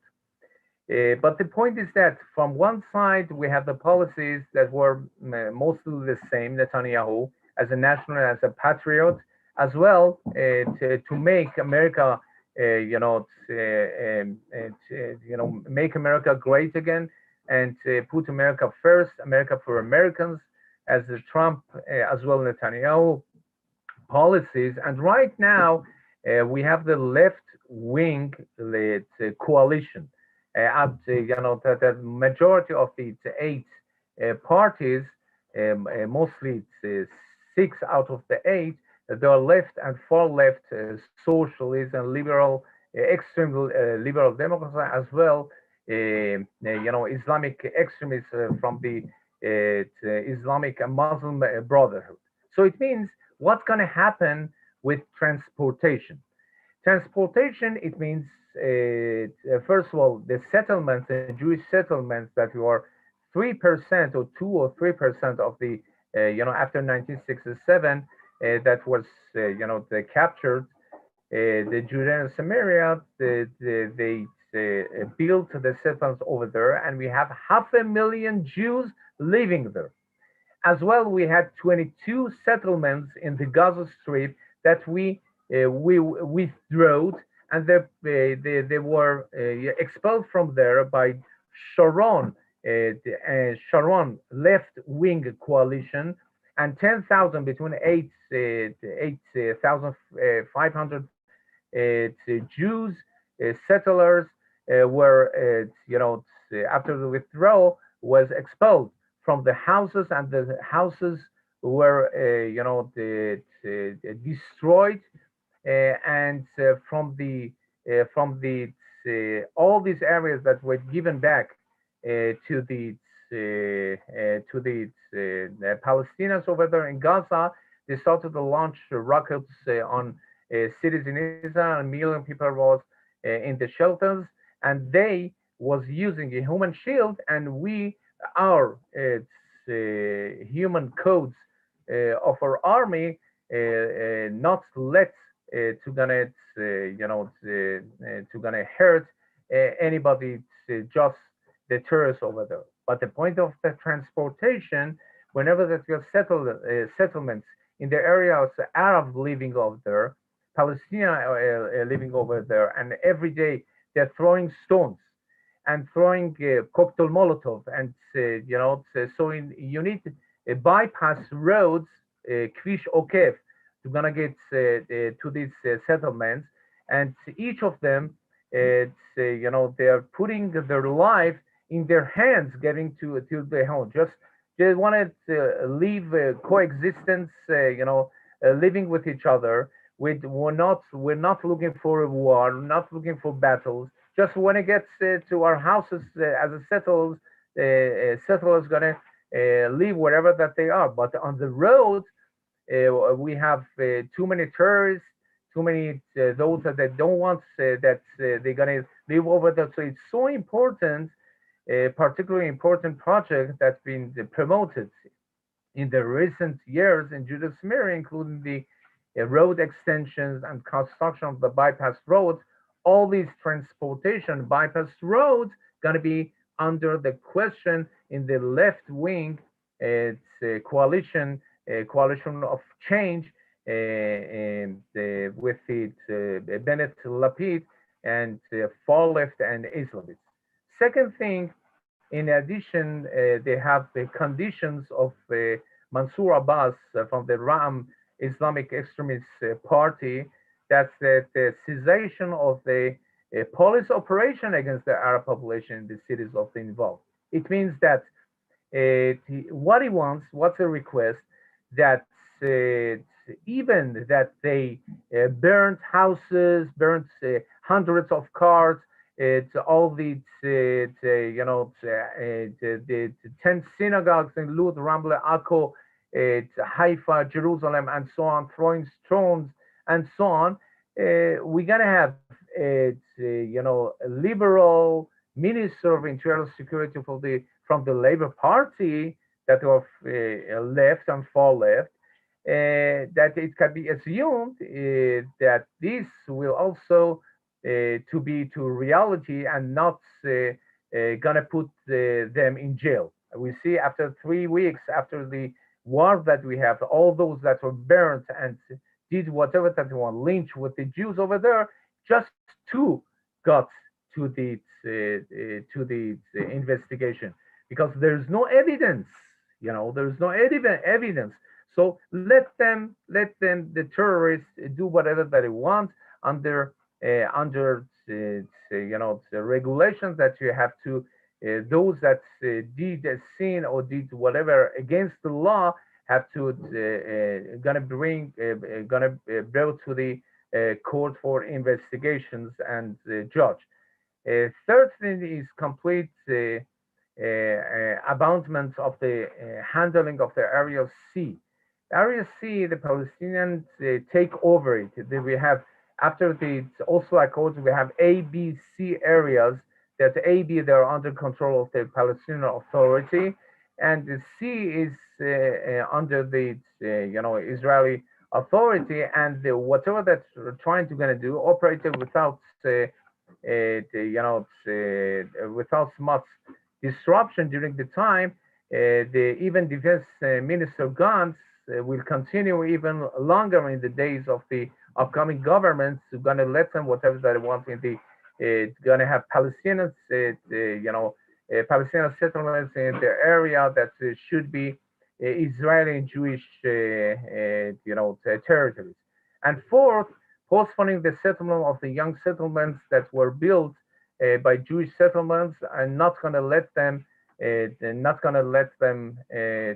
to be occur. So it means that far left socialists, whenever they're going to get to power, they're not waiting for any, decisions going to be made, and whoever going to tell them, because they have president, they're from the Labour Party, Bougie Herzog, they have the majority in the parliament, and the bureaucracy on and the clerks also mostly they are liberal Democrats. So it means that whatever that they can, whatever that they want, they can do in this coming government. Yeah. అయితే Go ahead. Yeah please. మనం ముందు government form చేస్తున్న Netanyahu గారిని ఈ యొక్క పాలన మనం చూస్తే కనుక ఆయన అమెరికన్ ప్రెసిడెంట్ ట్రంప్ గారితో కలిసి చాలా గొప్ప గొప్ప పనులు చేయడం జరిగింది. ముఖ్యంగా నెతన్యాహు గారు ట్రంప్ గారితో కలిసి దగ్గర దగ్గర 6 దేశాలు లేకపోతే ఇంకా 22 అరబ్ దేశాలు వీటన్నిటి మధ్యలో ఉన్న ఒకే ఒక డెమోక్రటిక్ కంట్రీ ఇజ్రాయెల్ అయినప్పటికీ కూడా వారిరువురు కలిసి ఈ యొక్క చుట్టుపక్కల ఉన్న చాలా దేశాలతో వారు ఈ యొక్క అబ్రహాం అకార్డ్స్ చేయడం జరిగింది. వారందరితో కలిసి ముందుకు వెళ్ళడం జరిగింది. ఇంకా చెప్పాలంటే ఇప్పుడు నెతన్యాహు గారితో ఉన్నప్పుడు వారు ఏదైతే విషయాలు తీసుకొచ్చారో రైట్ వింగ్ తో కలిసి ఇప్పుడు ఈ యొక్క కోalition లో ఉన్న పార్టీలు ఏదైతే ఉన్నాయో, కొత్త కూటమి ఏదైతే ఏర్పడిందో దాంట్లో 8 పార్టీస్ లో 6 పార్టీలు ఈ యొక్క విషయాలన్నిటికీ ఎగెనెస్ట్ గా పనిచేసేవి. దాంట్లో ఆ లెఫ్ట్ వింగ్ లో ఇస్లామిక్ ఎక్స్ట్రీమిస్ట్ పార్టీస్ కూడా ఉన్నాయి. ఇప్పుడు వారు ఇజ్రాయెల్తో ఉన్నప్పుడు లేదా ఇజ్రాయెల్లో ముందు రైట్ వింగ్ ఏదైతే సాధించిందో ఆయా శాంతి సమాధానాలు ఏ విధంగా నడుస్తాయనేది ప్రశ్న. దాంట్లో మొట్టమొదటిది ట్రాన్స్పోర్టేషన్. ఈ ట్రాన్స్పోర్టేషన్ విషయంలో మనం చూస్తే కనుక ఈ జూడయ సమరయ ఈ ప్రాంతాల్లో వారు ఇజ్రాయెల్ ఏ విధంగా నివసిస్తున్నారు, అలాగే మిగతా ఈ అరబ్బులు ఎలాగ నివసిస్తున్నారు మనం ముందు చూసాం. అయితే గాజాలో కూడా ఆ సెటిల్మెంట్స్ లో ఉన్నప్పుడు ఈ లెఫ్ట్ వింగ్ పార్టీలో ఉన్న వారు ఎవరైతే ఉన్నారో వారందరికి సపోర్ట్ చేస్తూ ఉన్నారు. వారు వీరి మీదకి అన్ని విధాల ఎప్పుడు ఆ ర్యాకెట్స్ తోని వాటితో ఇబ్బంది పెడుతుంటా ఉన్నప్పటికీ కూడా ఇంకా ఎవరైతే అరబ్బులు ఇజ్రాయెల్లో సెటిల్మెంట్స్ ఉన్నారో వారు ఈ రోడ్స్ మీద ట్రాన్స్పోర్టేషన్ జరిగేటప్పుడు చాలా అంటే ఎన్నో రకాల రాళ్లతోని వీటితో కూడా ఆ ట్రాన్స్పోర్టేషన్ వెహికల్స్ మీద దాడి చేయడం జరుగుతుంది. సో ఈ విధంగా జరుగుతూ ఉన్నప్పుడు రైట్ వింగ్ పార్టీ నెతన్యాహు గారి నాయకత్వంలో చాలా వరకు దాన్ని ఎదుర్కోవడానికి కొత్త రోడ్లు వేయడం లేదా బైపాస్ రోడ్స్ వేయడం, అంటే ఇంకెలా చెప్పాలంటే మేము మీతో యుద్ధానికి కాదు మేము చూసేది, మేము శాంతియుత వాతావరణంలో మేము ఉండాలనుకున్నాం అని చెప్పి వారందరూ కూడా వీరికి దూరంగా ఉండడం జరిగింది ఇళ్ళ వరకు అయితే మాత్రం. అయితే ట్రాన్స్పోర్టేషన్ అనేది వాళ్ళని క్రాస్ చేసుకుంటూ వెళ్లాల్సి వస్తుంది కొన్ని ప్రదేశాల్లో. ఎప్పుడైతే ఈ విధమైన దాడులు జరుగుతున్నాయో హైవేలను ఎక్స్టెండ్ చేయడం, అలాగే బైపాస్ రోడ్స్ వేయడం, అటువంటి ఏరియా నుంచి బైపాస్ చేస్తూ చేయడం అనే దాంట్లో రైట్ వింగ్ ప్రభుత్వం చాలా వరకు సక్సీడ్ అయింది. ఇప్పుడు ఇది ఒక గొప్ప సవాలు లెఫ్ట్ వింగ్ పార్టీస్ కి ఏ విధంగా దాన్ని ఎదుర్కొంటే అనేది. రెండోది, ఇప్పుడు మన రామ్ పార్టీ ఏదైతే ఉందో ఇజ్రాయెల్లో, దాంట్లో మన్సూర్ అబ్బాస్ గారు ఎవరైతే ప్రెసిడెంట్ గా ఉన్నారో ఆయన ఈ విధంగా ఏదైతే ఎక్స్ట్రీమిస్ట్స్ ఉన్నారో, ఈ అరబ్బులు ఎవరైతే ఉన్నారో, ఇటువంటి గవర్నమెంట్ కి చట్ట వ్యతిరేక పనులు చేస్తూ ఉన్నారో, లేకపోతే ఇలాగ ట్రాన్స్పోర్టేషన్ లో వెళ్తూ ఉంటే ఇబ్బంది పెట్టే పరిస్థితులు ఉన్నారో వాళ్ళందరి మీద ఈ యొక్క ఆర్మీ కానీ పోలీస్ కానీ వారి మీద ఛార్జ్ తీసుకున్నప్పుడు దానికి ఎగనెస్ట్ గా ఈయన పోరాడుతున్నారు. అయితే ఇప్పుడు ఆ లెఫ్ట్ వింగ్ పార్టీస్ లో ఈ అంటే ఒక మాబ్ లాంచ్ వచ్చి వాళ్ళందరినీ ఇబ్బంది పెట్టడం, లేదా ఇజ్రాయేలీ కమ్యూనిటీస్ ని ఇబ్బంది పెట్టడం, అక్కడ ఉన్న వాళ్ళని ఇల్లుల్ని తగలబెట్టేయడం, లేదంటే దగ్గర రామల్లా, ఇంకా ఈ జెరూసలేము, హైఫా ఈ ప్రాంతాల్లో దగ్గర 10 సినగోగులు కాల్చేయడం జరిగింది వాళ్ళు. ఇంకా వారి ఇజ్రాయెల్ యొక్క కార్లు ధ్వంసం చేయడం జరిగింది. ఇళ్ల మీద వారు ఫైర్ వేసి వాటిని డెమాలిష్ చేయడం జరిగింది. ఇటువంటి వాళ్ళందరి మీద పోలీస్ వాళ్ళు, ఆర్మీ వాళ్ళు చర్య తీసుకుంటున్నప్పుడు దానికి ఎగనెస్ట్ గా పోరాడుతున్నారు ఈ మన్సూర్ అబ్బాస్ అని ఆయన ఇప్పుడు మరలా లెఫ్ట్ వింగ్ పార్టీలో ఒక పార్ట్నర్. అయితే ఇటువంటి పరిస్థితుల్ని మరలా ఆ లెఫ్ట్ వింగ్ పార్టీ ఏ విధంగా ఎదుర్కొంటుంది? మూడో సవాలు, ఈ ఇజ్రాయేలు లో ఉన్న ప్రదేశంలో ఈ సీ ఉంది కదా, ఈ సముద్రం ప్రాంతాన్ని 3 భాగాలుగా విభజించారు. దాంట్లో 2 భాగాలు ఆల్రెడీ ఈ పాలస్తీనియన్ టెరిటరీలో ఉన్నాయి, ఏబిసిగా విడగొట్టారు. దాంట్లో ఏబి వాళ్ళ ఆధీనం ఉంది, సి అనేది ఇజ్రాయెల్ ఆధీనం ఉంది ప్రస్తుతానికి. ఇప్పుడు ఒకవేళ వీరు వచ్చిన తర్వాత తిరిగి మరలా ఈ కొత్త గవర్నమెంట్ వచ్చిన తర్వాత ఆ సెటిల్మెంట్ అనేది ఆ విధంగానే ఉంటుందా, దాన్ని కూడా మార్పు చేస్తారా? ఇది కూడా ఒక సవాలు వారి మీద ఎదురుగుండా ఉంది. అలాగే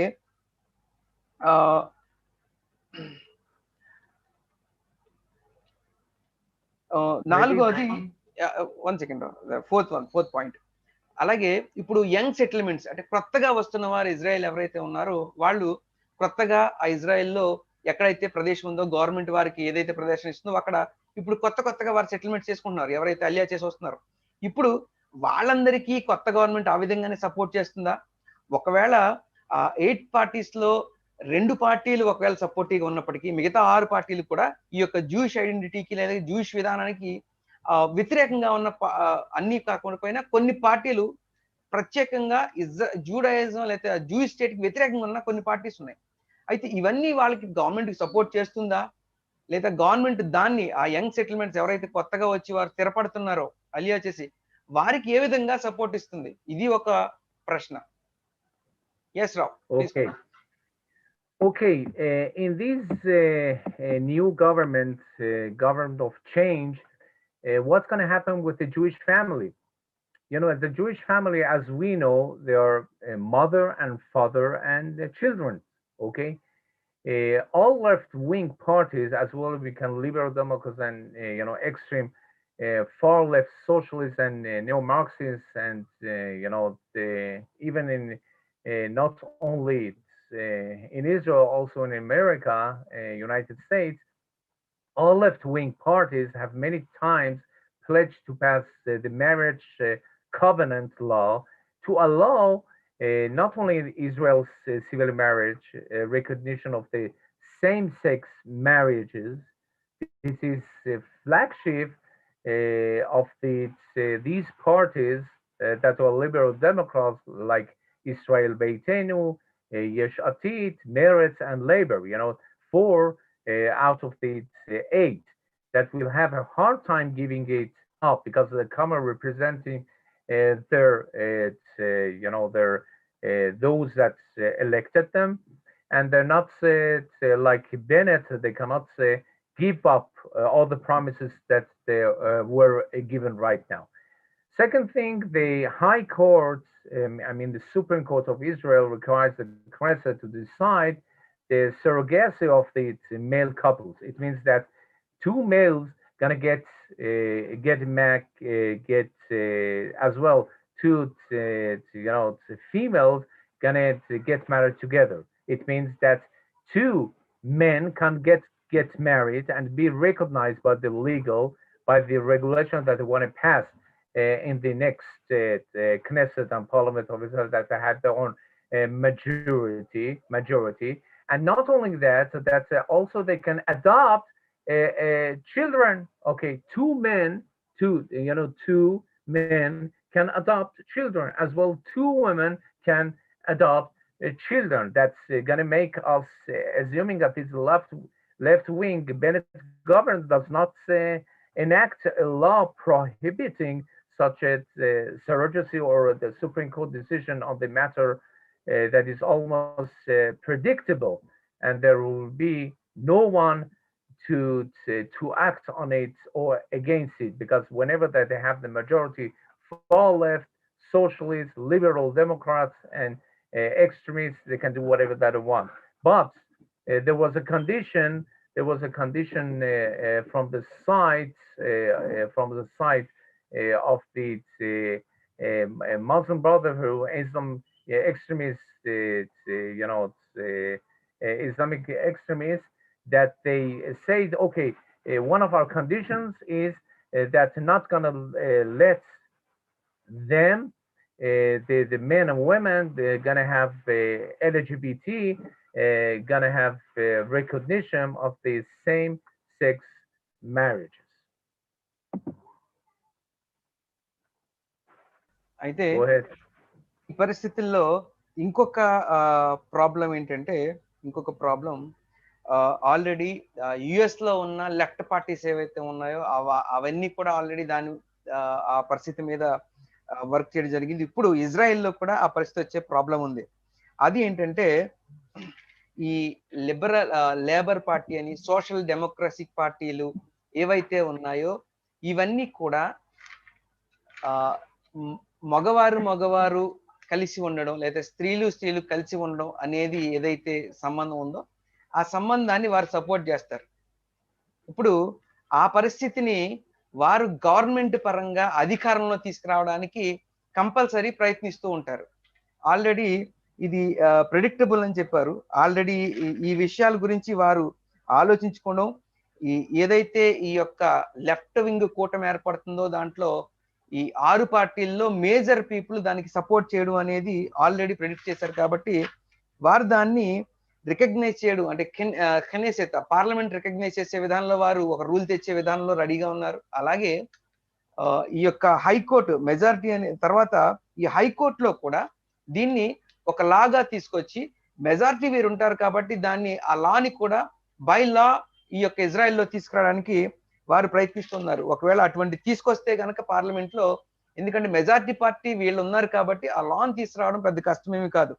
కాబట్టి ఇప్పుడు ఏదైతే విషయం ఉందో, ఈ ముస్లిం పార్టీస్ ఏదైతే ఉందో, ఎక్స్ట్రీమిస్ట్ పార్టీస్, ఒకవేళ వారు కూడా దానికి వారు అనుకున్న డీల్లో వారు కూడా దానికి ఒప్పుకోవడానికి వారు సిద్ధపడినట్టుగా మనకుంది. కాబట్టి ఇటువంటి పరిస్థితులు కూడా ఇజ్రాయెల్లో వచ్చినప్పుడు దానిని ఏ విధంగా ఎలా ఉంటుంది పరిస్థితి అనేది కూడా ఈ లెఫ్ట్ వింగ్ పార్టీస్ రూలింగ్ లోకి వస్తే అదొక సమస్య. Yes Rao. Yeah, okay. Ready? Yes. Another important issue is the judicial system, מערכת המשפט. It means it is difficult to overstate the importance of the changing the legal system in Israel as a guarantee for a true right-wing policy. Even Bennett wants right-wing policy. It's gonna have judges that were more conservative and so on. Right now, right now to appointing the judges from the Supreme Court is going to be 7 candidates that's going to be going to have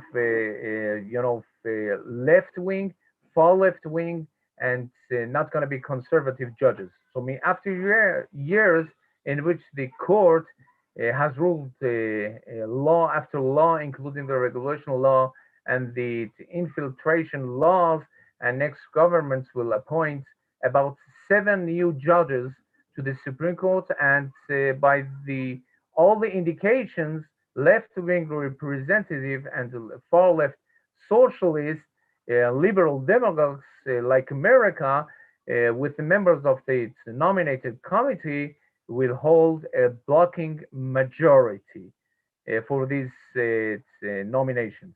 Second thing, regarding the judicial system challenges that we're going to have with these Bennett Lapid's left and far left and Islamic extremist coalition, that's any revocation of the nationality law. It means that Chok HaLeom. What does it mean? The court will, according to all the indications, repeal the nationality law that make us, as a Jewish state, and only legislative intervention by the Knesset can leave the law in the place. As you know, in the Netanyahu, during the 12 years of his leadership, we had the nationality law, Jewish nationality, that is the Jewish state for the Jews over here, that we have minority, that 21%, they are non-Jews, that we are equal rights in civil rights and equal rights with Israelis, even though they have extra because they're not serving an army, and we are serving 3 years, and the women serving 2 years in the army. Third, that is so important is overcoming the clause. Clause, it means how much is said about the greater portion of the enactment of the overcoming clause in order to judicial activism. It means that how we can limit activism shiputi, judicial activism, and legislation will not be completed, and these judicial activists, that means activism shiputi, which is already ready to repeal basic laws as well, will continue to rage. It means that we have check and balance. We have from one side the parliament, 120, that the majority, whatever they're going to decide by regulations and so on, legislation. From one side, we have the Supreme Court of Israel and the Prime Minister. Okay, Prime Minister, they have the coalition. Okay, the Parliament is going to decide yes or no, as the majority of all these laws are bringing to them. And above that, right now, Supreme Court has more infiltration, have more intervention to the Parliament's decisions that they can repeal basic laws as well as the ones by the majority of the judges that are already, I think there are 9, there are or 11 or 13 that they are liberal Democrats and not conservative.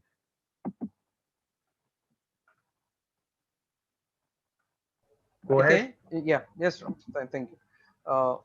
ఇప్పుడు ఇంకొక సమస్య ఏంటంటే judicial system, న్యాయ వ్యవస్థ legal వ్యవస్థలో చూస్తే గనక even Bennett గారు రైట్ వింగ్ పార్టీ అయినప్పటికీ కూడా, రైట్ పార్టీలు ఎంతవరకు ఉన్నప్పటికీ కూడా, లేదా రైట్ వింగ్ ఆశయాలు ఉన్నప్పటికీ కూడా, ప్రస్తుత పరిస్థితి ఏంటంటే లెఫ్ట్ వింగ్ లేదా ఫార్ లెఫ్ట్ వింగ్ పార్టీలో సపోర్ట్ చేసే 7 క్యాండిడేట్స్ ని ఇప్పుడు ఈ యొక్క సుప్రీంకోర్టులో లేదా హైకోర్టులో వారు జడ్జెస్ గా మార్చడం జరుగుతుంది. ఎలాగైతే అమెరికాలో ఆయన కొత్త ప్రెసిడెంట్ రాగానే ఆయనకి సపోర్టర్స్ గా ఉన్న వారిని హైకోర్టులో, సుప్రీంకోర్టులో ఎలాగైతే జడ్జెస్ పెట్టారో, ఈవెన్ ఈ బెన్నెట్ లపిడ్ గారు చేస్తున్నప్పటికీ కూడా ఈ యొక్క లెఫ్ట్ వింగ్ పార్టీస్ యొక్క సపోర్ట్స్ అందరూ కోర్టులో ఉండడం జరుగుతుంది, లేదా లాని రూల్ చేసేవారుగా ఉండడం జరుగుతుంది. ఇప్పుడు విషయం ఏంటంటే ఈ నేషనలిస్ట్ లా ఏదైతే ఉందో, అంటే ఇజ్రాయెల్ అనేది ఒక జూయిష్ కంట్రీ, అది యూదుల యొక్క జన్మస్థలం, లేకపోతే అక్కడ ఉన్న ప్రపంచంలో ఎవరన్నా యూదులు అనేవారు ఉంటే అతనికి జన్మస్థలం ఇజ్రాయెల్ అనే దేశం కాబట్టి అక్కడ అది ఇజ్రాయెల్ కంట్రీగా ఏదైతే ఉందో దాన్ని నేషనలిస్ట్ లా అంటారు. అది ఇప్పటి వరకు కూడా ఈ రైట్ వింగ్ ప్రభుత్వం ఉన్నప్పుడు దాన్ని చాలా ముందుకు తీసుకెళ్ళడం జరిగింది. కానీ ప్రస్తుతం విషయం ఏంటంటే ఈ నేషనలిస్ట్ లాలో చూస్తే కనుక ఆ లా ప్రకారం యూదులు మాత్రమే లేదా ఇజ్రాయెల్ మాత్రమే అక్కడ ఉండాలి. అలా కాకుండా కొంతమంది ఒక 1% వరకు కూడా యూదేతరులు మైనారిటీగా ఉన్నప్పటికీ కూడా వారికి కూడా ఎవరైతే జూయిష్ లా ప్రకారం వారు వెళ్ళకపోయినప్పటికీ కూడా వారికి ఇజ్రాయేల్ వల్లే వాళ్ళకి ప్రతి ఇజ్రాయేలీ పౌరులాగానే వారికి ప్రతి హక్కు ఇవ్వడం జరిగింది, సమాన హక్కు ఇవ్వడం జరిగింది. అయితే ఈవెన్ దో వారు ప్రతి ఇజ్రాయేలీ పౌరుడు ఆర్మీలో సర్వ్ చేస్తున్నట్టు స్త్రీ కానీ పురుషుడు కానీ ఇద్దరు సర్వ్ చేస్తారు. అటువంటి సర్వీస్ వాళ్ళు చేయకపోయినప్పటికీ కూడా, ఇంకా చెప్పినట్టు ట్యాక్సెస్ వాళ్ళు పే చేయకపోయినప్పటికీ కూడా వారిని ఇజ్రాయేలీ పౌరుకి ఇచ్చిన ప్రతి ఒక్క హక్కులు ఇవ్వడం జరుగుతుంది.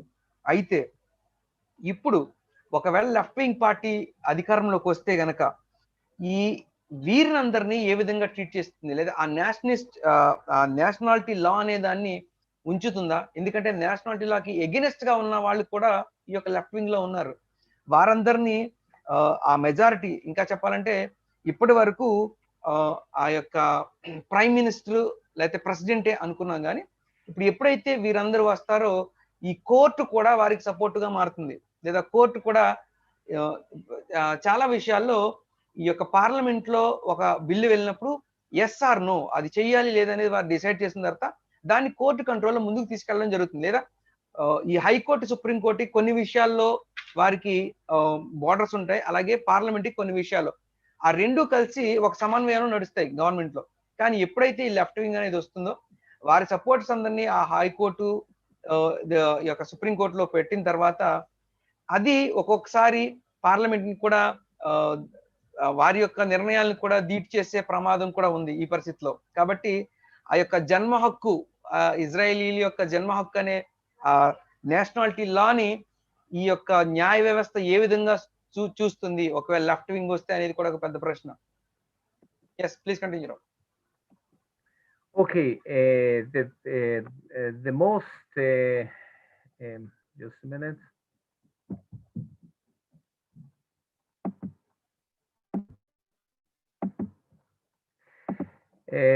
The most significant issues and the last challenge that we have in this change coalition that's going to get to power with just six seats out of the 120, and Netanyahu has the 30 because he couldn't make the coalition that he had 59 seats, and just needed 2 more seats for the coalitions, and those that were anti-Bibi, they didn't join him. That's why, and right now, this coalition that's going to be so shaky. It means regarding the religion and state, Dato Medina. A fatal blow that's going to be budget for the yeshivot and the world of Torah, including the Zionist religious yeshivot, in the spirit of the past promises of the designated finance minister Lieberman, that is not interested to going to give money to yeshivot, okay? Because whenever that you're not really want as a Jewish state, wants state for the citizens.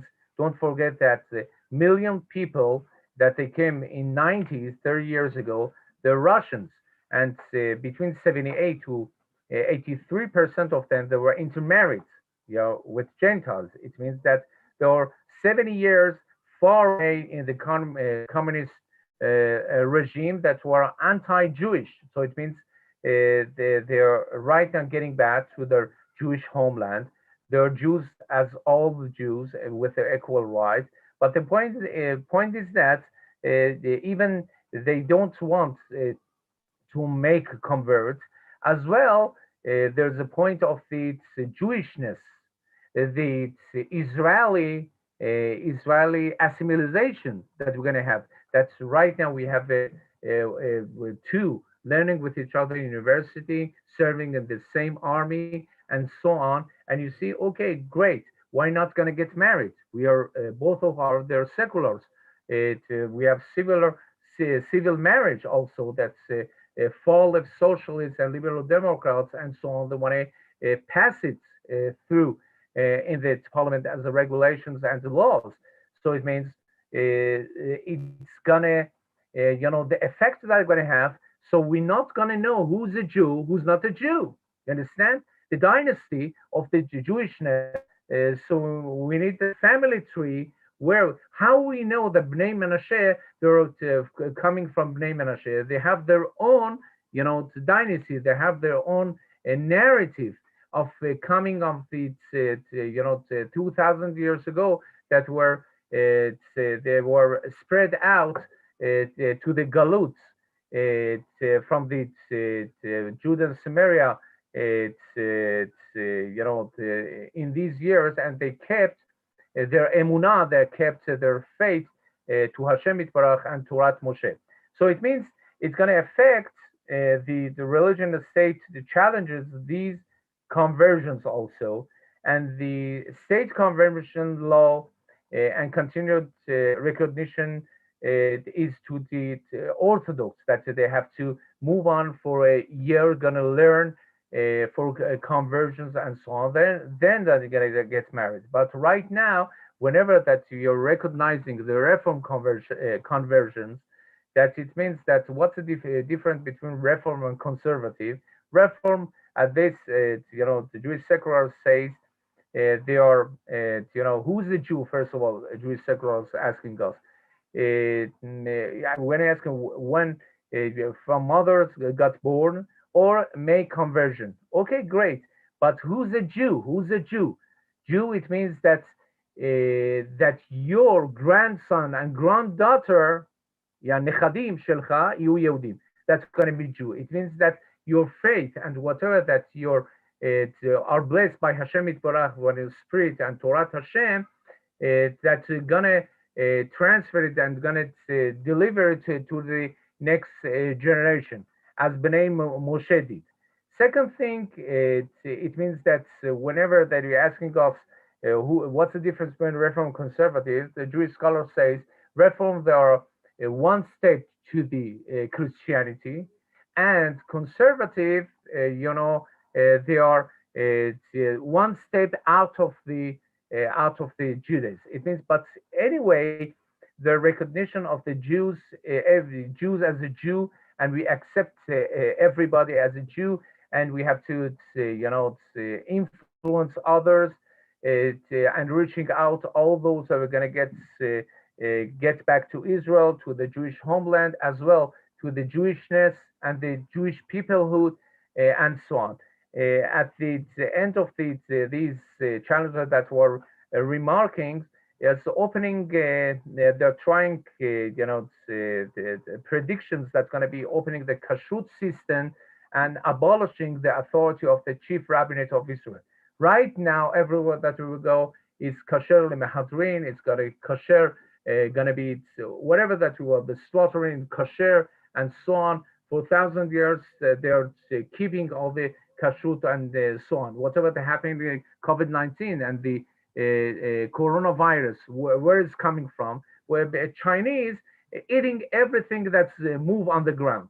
So it means that whenever the Bible is written that forbidden, and this one is forbidden, and this one is limited, and let us gonna eat the fish and those that were basar kasher.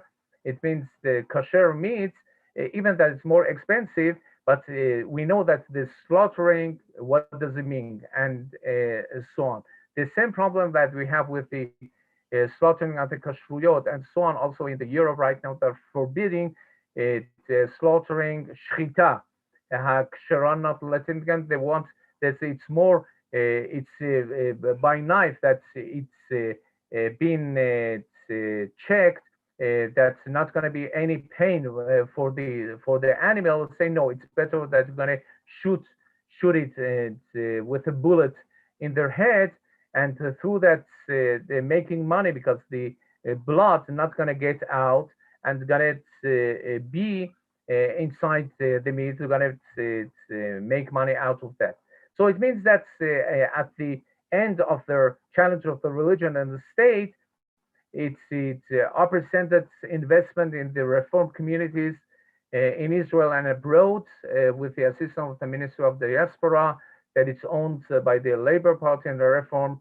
It's rabbis over there, and there's going to be a recognition of the reform movement over here, and everything. The chief rabbinate officer and so on is Orthodox and ultra Orthodox. It means that right now, even the religion and the state challenges are under the question for the far left and the left parties out of the 8 parties getting to these coalitions. And at the end, I hope that we all together gonna know what as all other Gentiles know what does it mean Bible means and the humanity and the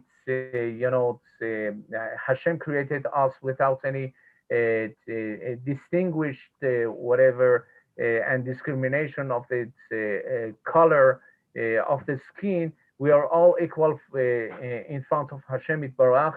It means that we were created by the image of the God, men and women without any discrimination. So black and white and so on. So it means that the Jew as a Jew is recognized. The point is that how is your point of view towards the Hashem Yitbarach, towards your faith, towards the Jewish homeland, and as in Zohar says, Kucha Berichu, Hashem Yitbarach, and the Oraita, it means the Bible, and Israel Chadhu.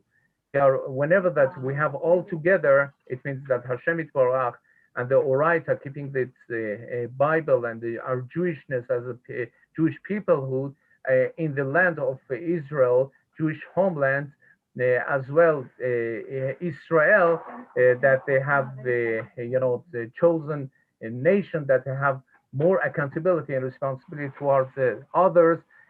We hope that all together we're going to overcome all these challenges and hoping healthiness for everybody from Jerusalem, the capital of the United Capital of Israel. Thank you very much. So I'm going to leave you and you can translate it later on. Thank you very much. If there's any questions right now, or I'm going to move on. I'm going to any questions? I think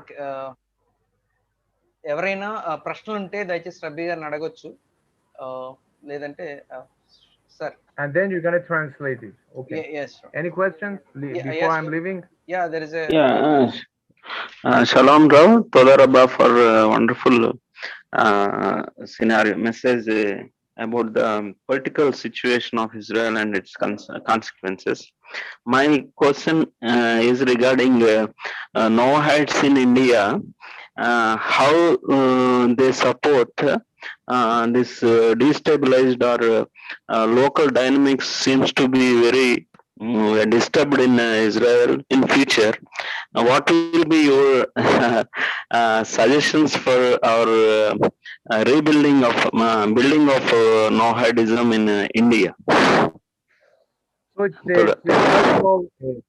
first of all, it's so important that as a bridge for the peace processing with Noah and the Bnei Noah and Bnei Menashe and all over the world, it's so important that you have accountability and responsibility to making these bridges, as I told in other sessions that we have all together. Second thing that's it's so important, everything depends on your heart.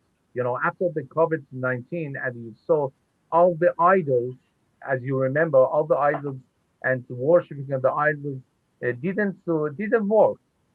Whatever that was working over here was your faith to Hashem Yitbarach, your faith to the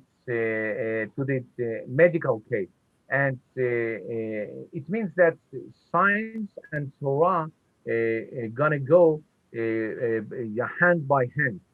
It means that to be a good Jew, it means intellectually going to be a Jew. You understand? By your heart, living standard of living, going to be by the Jewishness and good deeds of the mitzvot and Sheva mitzvot b'nei Noach. That's where they have obligations and so on. And third, practically, it means doing not only by your heart, believing and so on. It means that good deeds that you do for the humanity to serving the community as well. Third of the Nobel Prizes belong to the Jews. Why? Because it's not just a Jewish nation. It means how you can serve all the nations for the better humanity and standard of living. Go ahead, another question.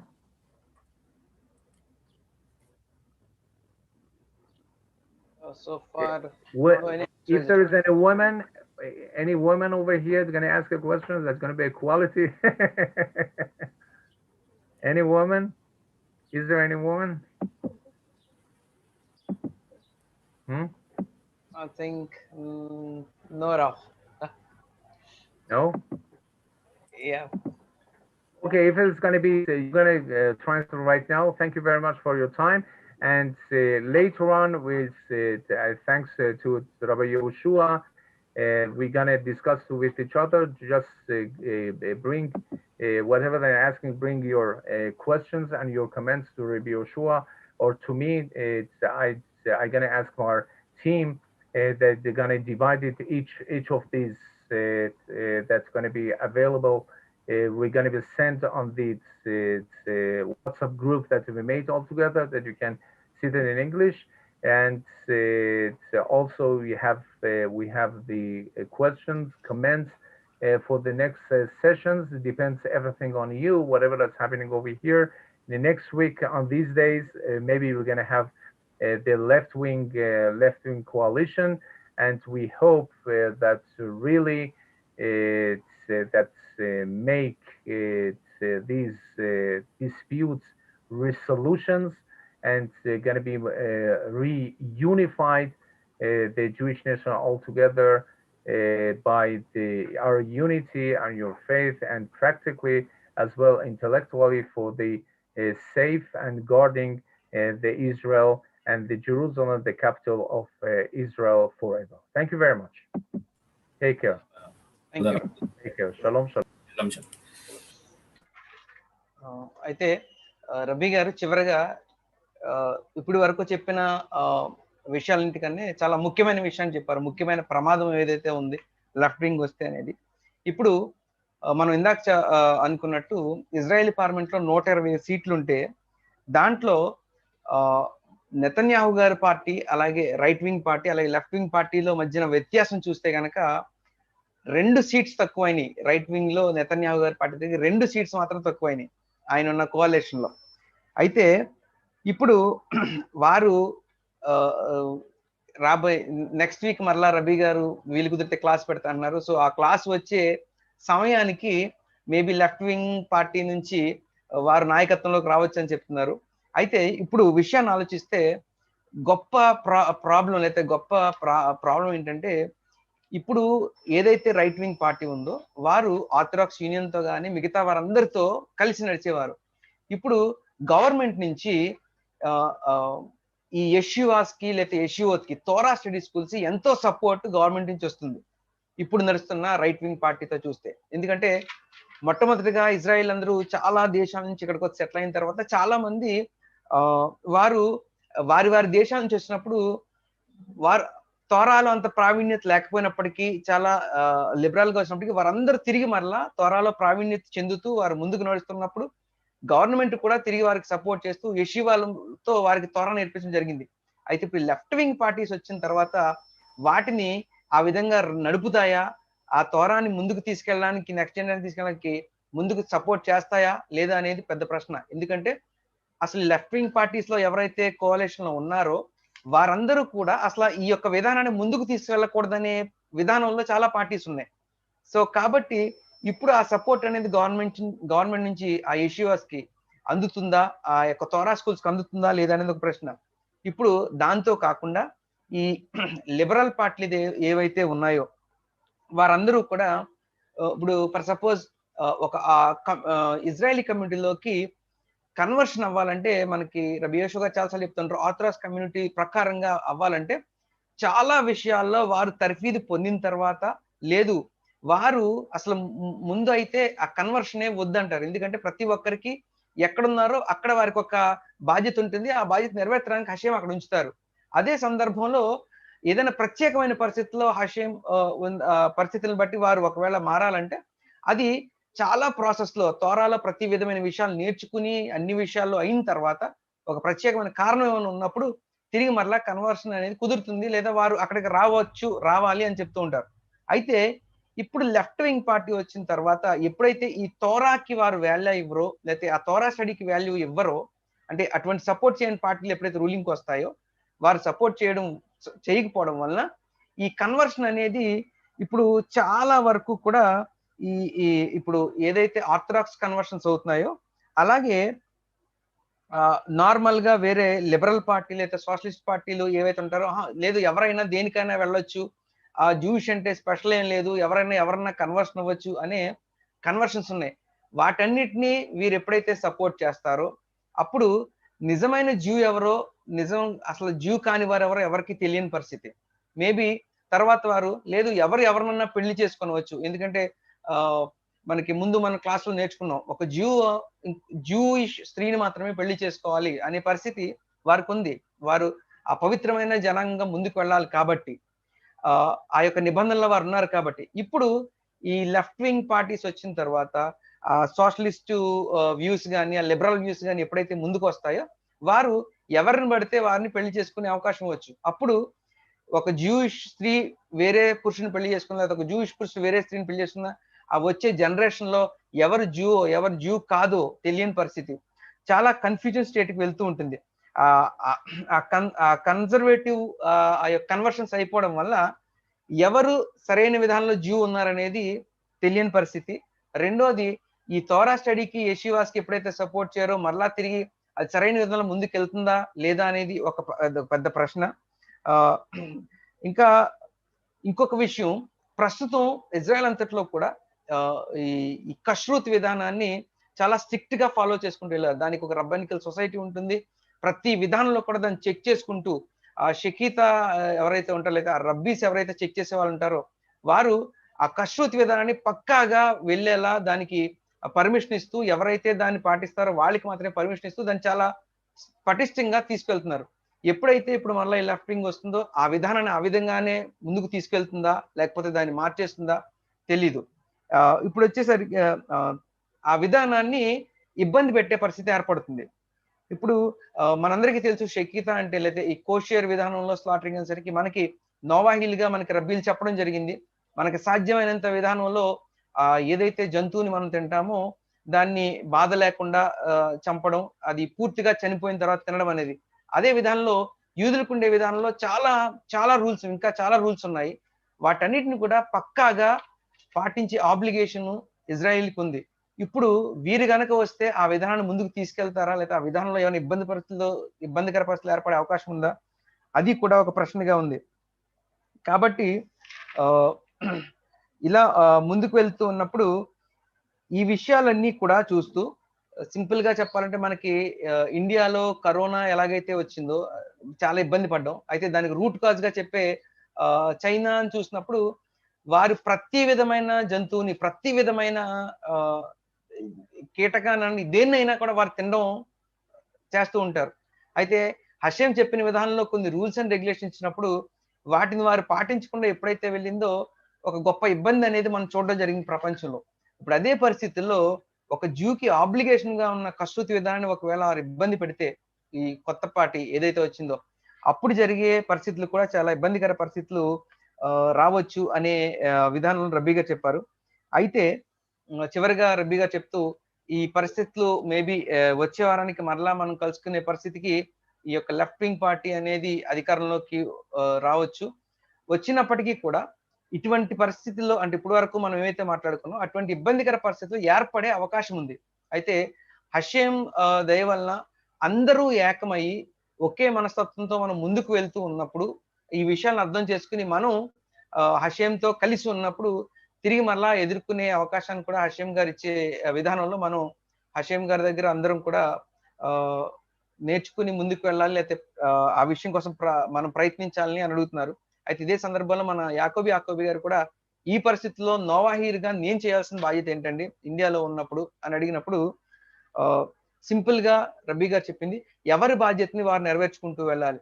ఇజ్రాయెల్కి ఎలాగైతే వారి యొక్క ఆజ్ఞలు వారి యొక్క బాధ్యత వారికి ఉన్నాయో అలాగే నోవాహీలకు కూడా వారికి ఇవ్వబడిన ఆజ్ఞల్ని ఆ మిత్స్వాని సరైన విధానంలో పాటించుకుంటూ నేర్చుకుంటూ వాటిని ముందుకు తీసుకెళ్తూ ప్రతి ఒక్కరూ ఒకరినొకరిని ప్రేమించుకుంటూ ముందుకు వెళ్తూ అందరూ కూడా ఐకమత్యం కలిగి ఉండి ఇజ్రాయెల్తో ఏకమనస్తత్వం కలిగి ఎప్పుడైతే ముందుకు నడుస్తూ ఉంటారో తిరిగి మరలా హషేం ప్రతి విషయాన్ని సరిచేసే అవకాశం ఉంది. కాబట్టి మనందరం కూడా మన యొక్క బాధ్యతని నిర్వర్తిస్తూ మనం ప్రతి ఆజ్ఞల్ని నేర్చుకుంటూ దాన్ని ఒకరినొకరు ప్రేమించుకుంటూ ప్రతి విధానంలో కూడా జాగ్రత్త పడుతూ ఏదైతే పొరపాటు చేయడం వల్ల ఇబ్బందులు పడినామో అవన్నింటినీ సరిదిద్దుకుంటూ ముందుకు వెళ్ళాలని మనకు సజెస్ట్ చేశారు. తొందరబ్బా సార్.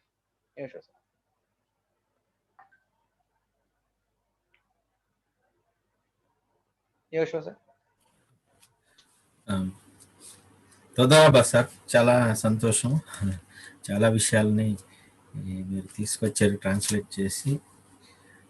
ఎవరికైనా ఏమైనా ప్రశ్నలు ఉంటే అడగండి, ఖచ్చితంగా మనం తర్వాత కూడా క్లాసులు పెట్టడానికి ప్రయత్నం చేస్తాం, అంటే ఈ విషయాలను తీసుకురావడానికి. దేవకేశ మోహన్ గారు. Shalom sir. Shalom sir.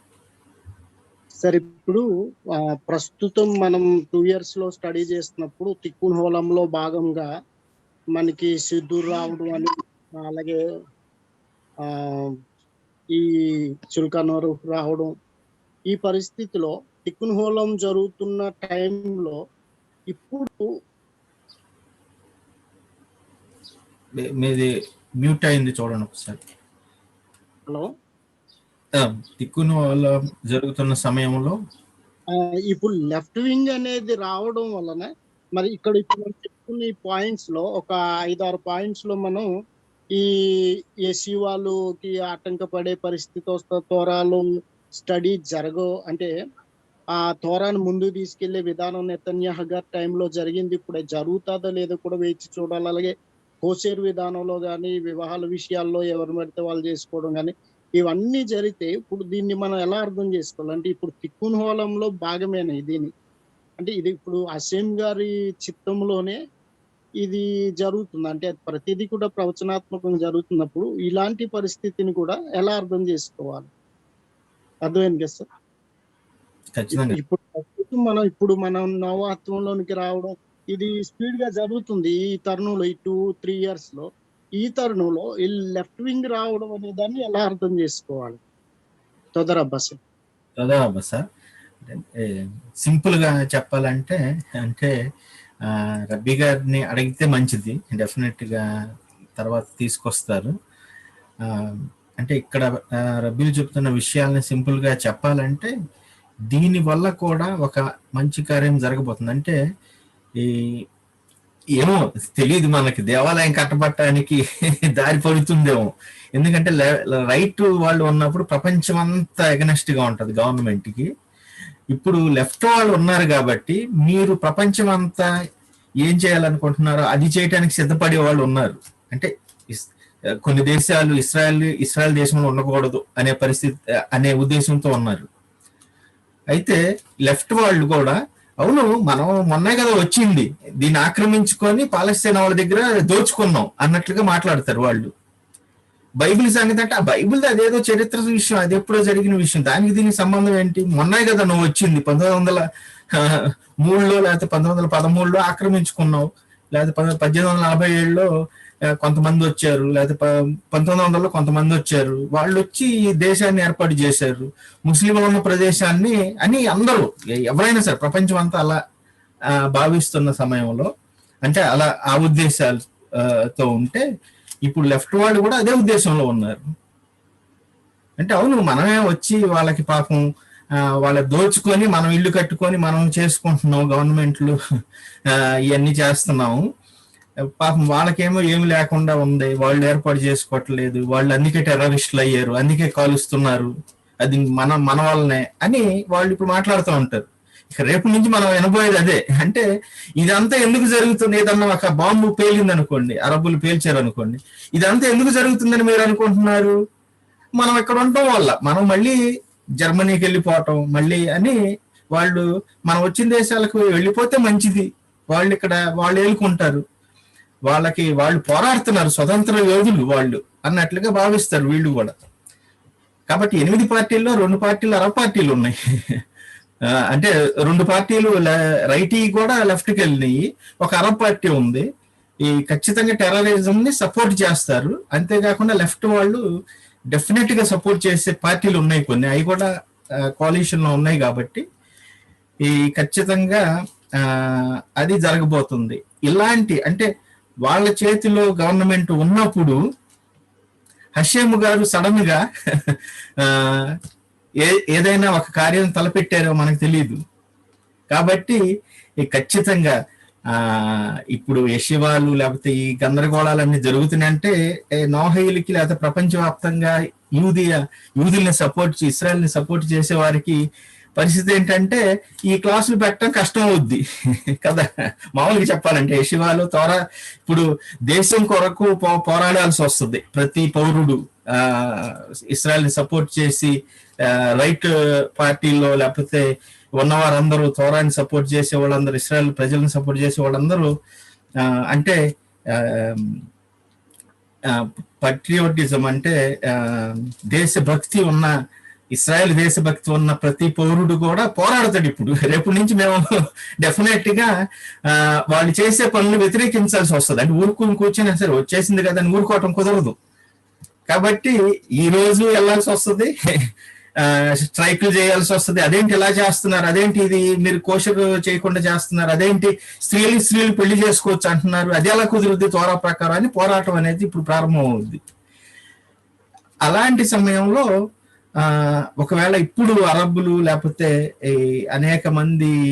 అనేక శత్రు దేశాలు విజృంభించడం జరుగుతుంది. అప్పుడు డెఫినెట్ గా హషేము హస్తం కాపాడటానికి అద్భుత కార్యం జరగబోతుందేమో మనకు తెలియదు. కానీ అది ఖచ్చితంగా హషేము గారు నిర్ణయించిందే. వీళ్ళు ఇలాంటి ఆటలు ఆడి ఇంతకు ముందు మేము అసలు లెఫ్ట్కి వెళ్ళము, బీబీతోనే ఉంటాము అని చెప్పిన వాళ్ళు కూడా డెఫినెట్ గా ప్రైమ్ మినిస్టర్ పోస్ట్ వస్తుందంటే ఎవరు వదులుకుంటారు? 6 సీట్లు వచ్చినోడు ఎలా ప్రైమ్ మినిస్టర్ అవుతాడు అని అడుగుతున్నా కూడా 30 సీట్లు వచ్చిన వాళ్ళు కదా అవ్వాల్సిందే అన్నా కూడా వాళ్ళు ఇప్పుడు అవన్నీ, అంతకుముందు అదేంటి ఇదేంటి అనేవాళ్ళు కూడా ఇప్పుడు బెన్యామిన్ నెతన్యాహుని దించాలి, అది అందరం కలుద్దాం రండి అని అది ఏర్పాటు చేసుకున్నారు. కాబట్టి హషేము పర్మిషన్ ఇస్తున్నాడు. నా ఉద్దేశం ప్రకారం అయితే డెఫినెట్ గా దెబ్బ పడుద్ది, చేసే పనులన్నిటికీ శిక్ష పడుద్ది. అది చాలా అంటే మంచి జరగబోయేది ఏంటంటే కళ్ళు తెరవబట్టడం అనేది కూడా జరుగుద్ది. అనేక దేశాలు ఎందుకు ఇంత గట్టిగా రైట్ వాళ్ళు దేశాన్ని కాపాడటానికి ఎన్ని చాలా జాగ్రత్తగా చూస్తున్నారు.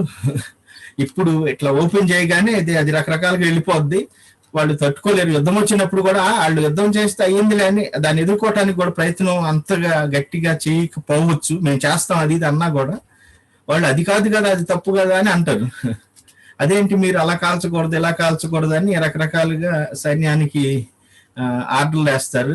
ఇస్రాయల్ దేశంలో చిన్న పొరపాటు జరిగినా పెద్ద ప్రమాదం జరుగుద్ది. అది మళ్ళీ ప్రపంచం అంతటిగా ఈ పరిణామం జరుగుతుంది. కాబట్టి ఈ రాబోయే కాలం చాలా కష్టంగా ఉండొచ్చు. అయితే దేవుని చిత్తం, మనకి ప్రయత్నం, మన ప్రార్థన మనం చేస్తూ ఖచ్చితంగా డెఫినెట్ గా వ్యతిరేకించడం అనేది జరుగుద్ది ప్రతి వాళ్ళు చేసే ప్రతి విషయానికి కూడా. అంటే తోరాకి వ్యతిరేకంగా ఉంటే డెఫినెట్ గా ఎవరో ఊరుకోరు. అంటే వాళ్ళు ఏది పడితే అది చేయడానికి కూడా కుదరదు. అయినప్పటికీ కూడా వాళ్ళ చేతిలో ఉంది కాబట్టి వాళ్ళు ఈజీగా దేన్నన్నా డెసిషన్ తీసుకొని చాలా ప్రమాదకరమైన పరిస్థితికి తీసుకురావచ్చు దేశాన్ని. అయితే హర్షం హస్తం డెఫినెట్ గా ఉంటుంది నన్ను అడిగితే. బెబకశాఖబు గారు. చాలా సార్, అంటే చిన్న విషయం పంచుకుందామని చేస్తున్నాను సార్. అంటే ఆరు సీట్లు ఉన్న వ్యక్తి ప్రధానమంత్రి అయ్యే ఛాన్సెస్ ఉన్న తరుణంలో, అంటే అది నాకు తెలిసి ఈ 12 ఏళ్లుగా బీబీ గారి నాయకత్వాన్ని అది అరాయించుకోలేని వారందరూ ఫ్రంట్కి వస్తున్నారు. అదే అధికార దాహంతో దాన్ని చేజెక్కించుకోవాలని బాగా తాపత్రయం లేకపోతే ముందడుగు వేసి వస్తున్నప్పుడు డెఫినెట్ గా హషాం గారి ఆధిపత్యం కూడా నెరవేరే అవకాశం ఉంది. థర్డ్ వరల్డ్ వారా థర్డ్ టెంపుల్ అని చాలా స్పష్టంగా నాకైతే అనిపిస్తుంది సార్. మనం ఒకవైపు చూస్తేనేమో టెర్రరిస్టులను అందరినీ మత్తు పెట్టించేసి అమెరికా అనేక దేశాలు టెర్రరిజం లేదు అనే స్థాయికి వచ్చేసాం. ఇప్పుడు మళ్ళీ కొత్తగా బాంబులు ఇజ్రాయెల్లో వేసినా ఎవరు ఒప్పుకోరు. అది బీబీ గారి పార్టీ అయినా, బీబీ గారి పార్టీ కాకపోయినా, యాంటీ బీబీ గారి పార్టీ అయినా ఈ టెర్రరిజాన్ని మాత్రం ఎవరు ఒప్పుకోరు ఇప్పుడున్న పరిస్థితుల్లో. కాబట్టి శాంతియుతంగా 3వ దేవాలయం స్థాపన అన్నా జరుగుద్దని భావించవచ్చు. లేదా మీరు అన్నట్లు ఈ ప్రభుత్వం ఏర్పడగానే ఆ పోరాటం మొదలవుద్ది కాబట్టి న్యూక్లియర్ వార్ మొదలైనట్టే. ఇంకా అణుయుద్ధం అనేది దారి తీసి డెఫినెట్ గా అంత డిస్టెబిలైజ్ అయ్యి third world war, nuclear war Einstein గారు అప్పుడే చెప్పినట్లు అది జరగబోయే అవకాశాలు కూడా కనిపిస్తున్నాయి సార్. తొదరబ్బా సార్, అంటే నేను పంచుకోవాలన్న విషయాన్ని అందరికి ముందుకు తెచ్చాను సోదరు. అంటే ఇక్కడ ఇస్రాయెల్లో బాంబులు పెడితే ఎవరు సపోర్ట్ అంటే దాన్ని ఒప్పుకోరు. అంటే అక్కడ ఒప్పుకునేవారే ఇప్పుడు కోalition లో ఉన్నారు. వాళ్ళు సపోర్ట్ చేసే వాళ్ళే కోalition లో ఉన్నారు, దాన్ని సమర్థించే వాళ్ళు కోalition లో ఉన్నారు. వాళ్ళు పొద్దున్నుంచి సాయంత్రం దాకా అదే మాట్లాడుతూ ఉంటారు. మనం అనవసరంగా ఇక్కడికి ఇస్రాయల్ దేశం వచ్చాము, మనం అక్కడే ఉంటే బాగుండేది అని చాలా పాపం వాళ్ళకి ఆ దేశం ఇచ్చేస్తే వాళ్ళు చేసుకునేవాళ్ళు అని చెప్తూ ఉంటారు.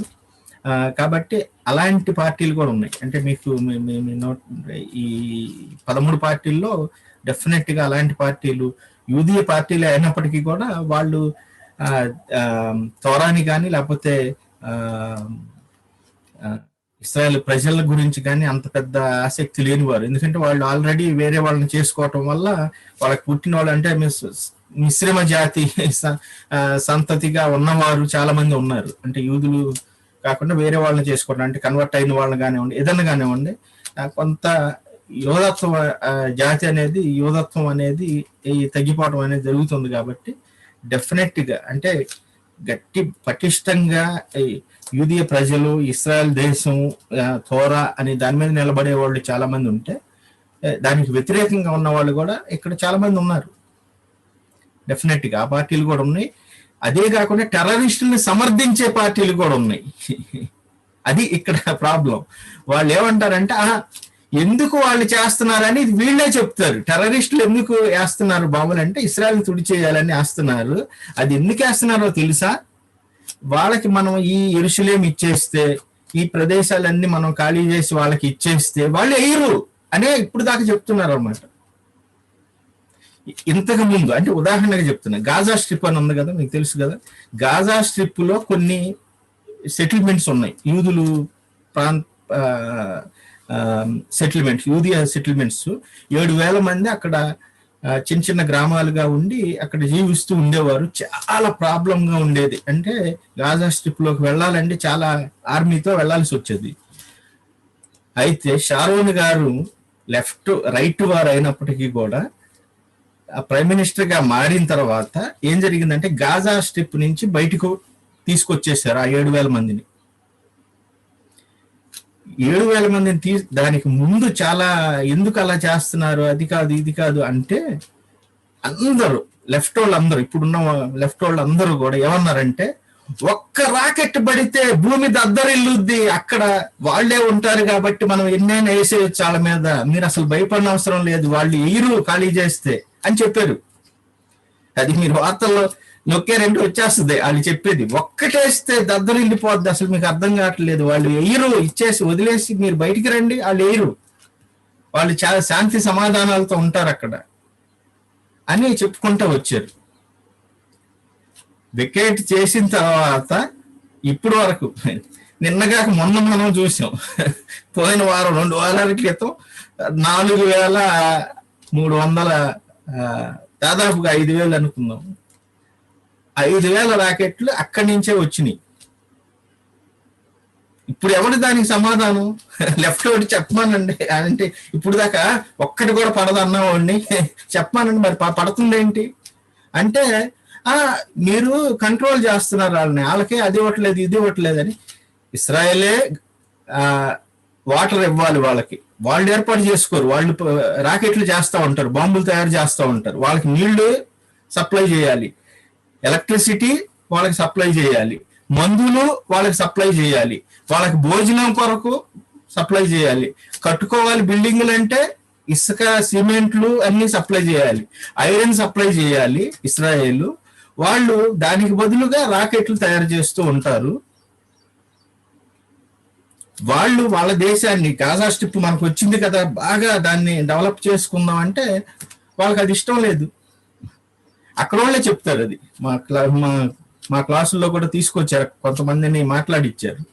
ఏంటి మీ పరిస్థితి అక్కడ అంటే, అక్కడున్న లీడర్స్ మాకు ఏమి చేయరు, 5 రోజులు కూడా నీళ్ళు లేకుండా మేము ఉండాల్సి వస్తుంది, ఎన్నో కోట్లు వాళ్ళకి ఇస్తారు, వాళ్ళ బ్యాంకుల్లో వేసుకొని వాళ్ళు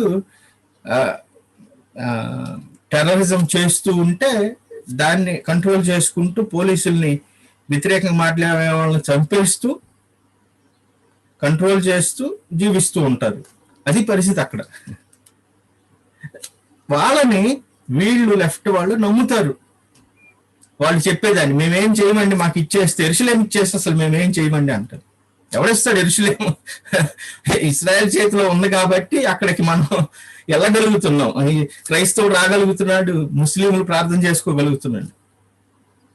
అదే అరబ్బుల చేతికి ఇచ్చేసేసారు అనుకోండి, అంతా మేము ఎక్కడి నుంచి వచ్చాం కాబట్టి మీరే పరిపాలించండి వీటన్నిటిని అంటే, కొన్ని వందల ఆర్కియాలజీకి సంబంధించిన విషయాలు, బైబిల్కి సంబంధించిన విషయాలు వాళ్ళ చేతిలో ఉన్న వాటిని చూస్తే వాళ్ళు అసలు, మీ రిచ్మన్ గారు కూడా, రబి రిచ్మన్ గారు కూడా చూపించారు, అవన్నీ ఎక్కడ పడితే అక్కడ పడేసి వాటిని అసలు తొక్కుకుంటా, అసలు అది ఆ ఇంగిత జ్ఞానం అనేది లేదు వాళ్ళకి.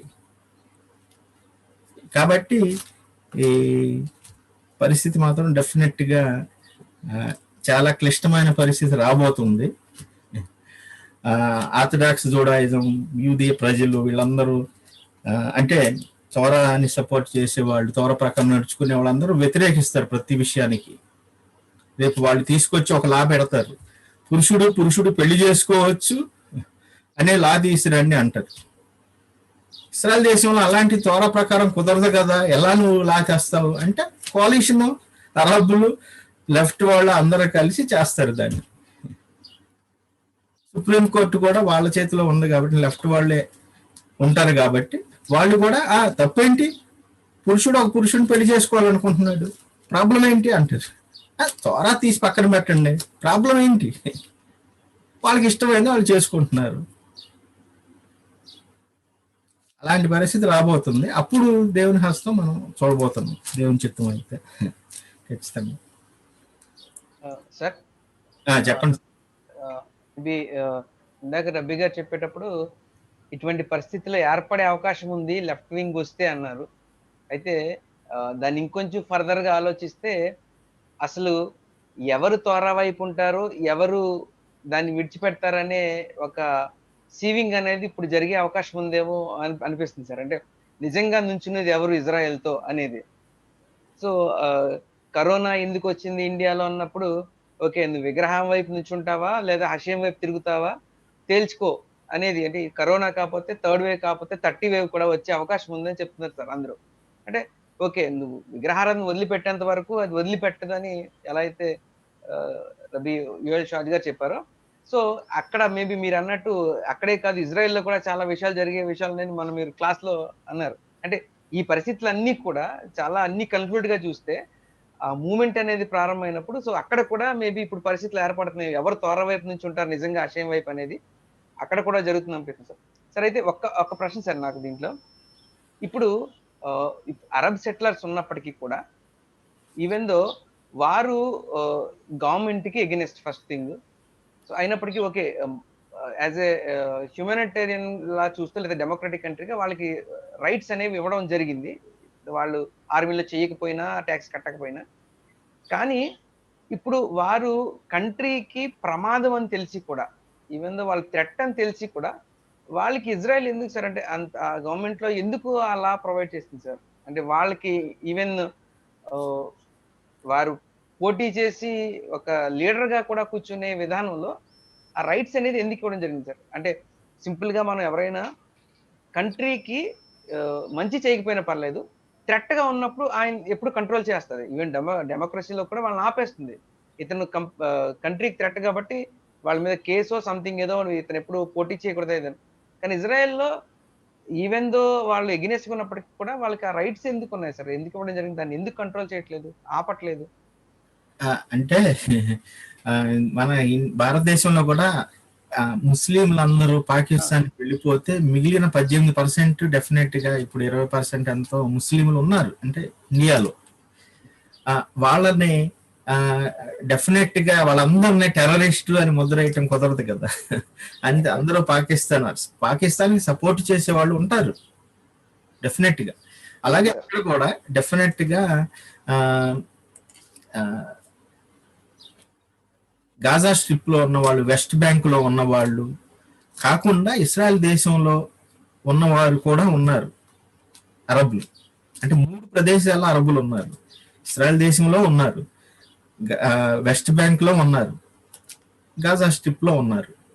ఇప్పుడు ఇస్రాయల్ దేశంలో ఉన్న అరబులకి వారికి డెఫినెట్ గా గవర్నమెంట్ పరంగా నైతిక బాధ్యత పరంగా మోరల్ వాల్యూస్ చూపిస్తాం కాబట్టి, అంటే మన డిక్టేటర్ పొజిషన్ కాదు కాబట్టి వాళ్ళకి మంచి పొజిషన్ కూడా, అంటే బాగా చక్కగా ఉన్న వాళ్ళని ఇస్రాయల్ అసలు ఏమి చేయదు, అంటే సపోర్టే చేస్తుంది. వాళ్ళల్లో లోపల ఉద్దేశం ఏంటంటే వీళ్ళని తుడి చేయాలి అనేవాళ్ళు కొంతమంది ఉంటారు. అలా కాకుండా ఇస్రాయల్ని సపోర్ట్ చేసే వాళ్ళు చాలా మంది ఉన్నారు. అరబులు చాలా బాగా సపోర్ట్ చేసే వాళ్ళు ఉన్నారు. అంటే సామాన్య ప్రజలందరూ వాళ్ళ కింద ఉంటే మేము అయిపోతాం అని భయంతో ఉండేవాళ్ళు. ఇప్పుడు వాళ్ళ దగ్గరికి ఎందుకు వెళ్ళరు? పర్మిషన్ ఇచ్చినా కూడా మీరు వెళ్ళి మీ లీడర్ దగ్గర మీ దేశంలో మీ ప్రజలతో ఉండండి అంటే వాళ్ళు అమ్మో అక్కడికి వెళ్తే మా ప్రాణాలు పోతాయండి, మేము అయిపోతాం అనేవాళ్ళు ఉన్నారు. వాళ్ళని ఇస్రాయల్ బాగానే చూసుకుంటుంది. కాకపోతే కొంతమంది వాళ్ళలో నుంచి ఇస్రాయల్ మీద ద్వేషం, హమాస్ వాళ్ళు ఖచ్చితంగా వాళ్ళకి కనెక్షన్లు పెట్టుకోవటం, మీరు ఇది మాకు చేయకపోతే మేము చంపేస్తాం అంటాం, లేదా వాళ్ళు చేసే వాళ్ళ పాలిటిక్స్ వాళ్ళ విధానాల్లో వాళ్ళు చేస్తూ ఉంటారు. అందుకే అనేక మంది అమాయక అరబ్బులు బలి అవుతున్నారు వాళ్ళ చేతుల్లో. టెర్రరిజంలోకి వాళ్ళకి ఇష్టం లేని వాళ్ళని కూడా వాళ్ళు అందించి నువ్వు పరలోకంలోకి చేస్తావు, నీకు 72 మంది కన్యకలు అక్కడ వెయిట్ చేస్తూ ఉంటారు కాబట్టి చాలా పవిత్రంగా పరిశుద్ధంగా భావిస్తారు అలా బాంబులు పెట్టి అందరిని చంపిన వాళ్ళని. వాళ్ళ ఐడియాలజీ అది. కాబట్టి 70 మంది కన్యకలను పొందాలన్నా కూడా చెయ్యాల్సి వస్తుంది ఇష్టం లేకపోయినా. మరి ఇప్పుడు స్త్రీతో ఇష్టం లేని వాళ్ళ పరిస్థితి ఏంటో నాకు తెలియదు. అంటే 72 మంది పురుష కన్యలను వస్తారేమో నాకు తెలియదు. అయితే అది అంటే సరదా జోక్ గా చెప్తున్నాను. కానీ చాలా మంది, అంటే సీరియస్ చెప్పాలంటే చాలా మంది సపోర్ట్ చేసే వాళ్ళు ఉన్నారు. మనం వీళ్ళ కింద అయితే మనం డిగ్నిఫైడ్ గా మంచి జీతం తెచ్చుకొని చాలా చక్కగా మనం ఇల్లు కారు అన్ని పెట్టుకొని మన ఎడ్యుకేషన్ మన అంత బాగా ఉంటుంది, జరుగుతుంది, పొజిషన్స్ కూడా ఇస్తున్నారు, పార్టీకి కూడా పెట్టుకోవడానికి కూడా అవకాశం ఇస్తున్నారు. అంటే డెమోక్రసీ కాబట్టి. వాళ్ళ పరిస్థితి చూస్తేనేమో, వాళ్ళ దగ్గర చూస్తే బాంబులు తయారు చేయించటాలు, లేకపోతే రాళ్లు విసరటానికి జీతాలు ఇవ్వటాలు. అక్కడ టెర్రరిస్టులకి జీతం ఎంత అంటే రోజుకి 10 రూపాయలు 20 రూపాయలు అన్నట్లుగా ఉంటుంది. ఇక్కడ అరబ్బుల పరిస్థితి ఎంత అంటే రోజుకి 5,000 7,000 అన్నట్టుగా ఉంటుంది. అంటే అంత తేడా ఉంటది. 10 రూపాయల కోసం అతను పనిచేస్తున్నాడు అక్కడ వాళ్ళ దగ్గర, కోట్లు ఇచ్చినా కూడా దాన్ని యూజ్ చేసుకోవటం వాళ్ళకి కుదరదు. ఎందుకంటే అట్లా కంట్రోల్ చేసి వాళ్ళని ఉపయోగిస్తూ ఉంటారు అమాయక ప్రజల్ని. కాబట్టి ఇస్రాయల్ దేశం అవన్నీ తెలిసిన విషయాలే, ఇస్రాయల్కి తెలుసు కాబట్టి వాళ్ళకి కూడా పర్మిషన్ ఇచ్చి, పొజిషన్ ఇచ్చి, మీరు కూడా ఈ దేశ పౌరులు కాబట్టి వాళ్ళు కూడా ఇస్రాయల్లో అనబడతారు. ఇస్రాయల్ దేశంలో పౌరుడు కాబట్టి అరబ్ కూడా ఇస్రాయల్ వీడే. కాకపోతే గొడవలు వచ్చినప్పుడు వ్యతిరేకం, మొన్న జరిగిన సిచ్యువేషన్ లో కొంతమంది వ్యతిరేకించి గొడవలు చేయటం అనేది మొదలు పెట్టారు.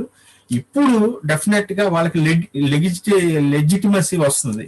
అంటే వాళ్ళ పార్టీ కూడా ఉంది కాబట్టి డెఫినెట్ గా ఆ పార్టీ బాగోళ్ళు చూసుకుంటారు అన్నట్టుగా విర్రవేగటం చేస్తారు. అయితే ఒకటి మాత్రం మర్చిపోద్దు, తోరాలో నడిచేవాళ్ళు, సావధానంగా చక్కగా నైతిక విలువలతో చేస్తూ తోరా ప్రకారం నడిచేవాళ్ళు కూడా కొన్ని పరిస్థితుల్లో తోరా ప్రకారమే డెఫినెట్ గా ఎదుర్కొంటారు. అది ప్రపంచానికి మొత్తానికి గట్టిగా నిలబడి హషేము యొక్క అద్భుత కార్యాలను చూపిస్తారు డెఫినెట్ గా, ఖచ్చితంగా.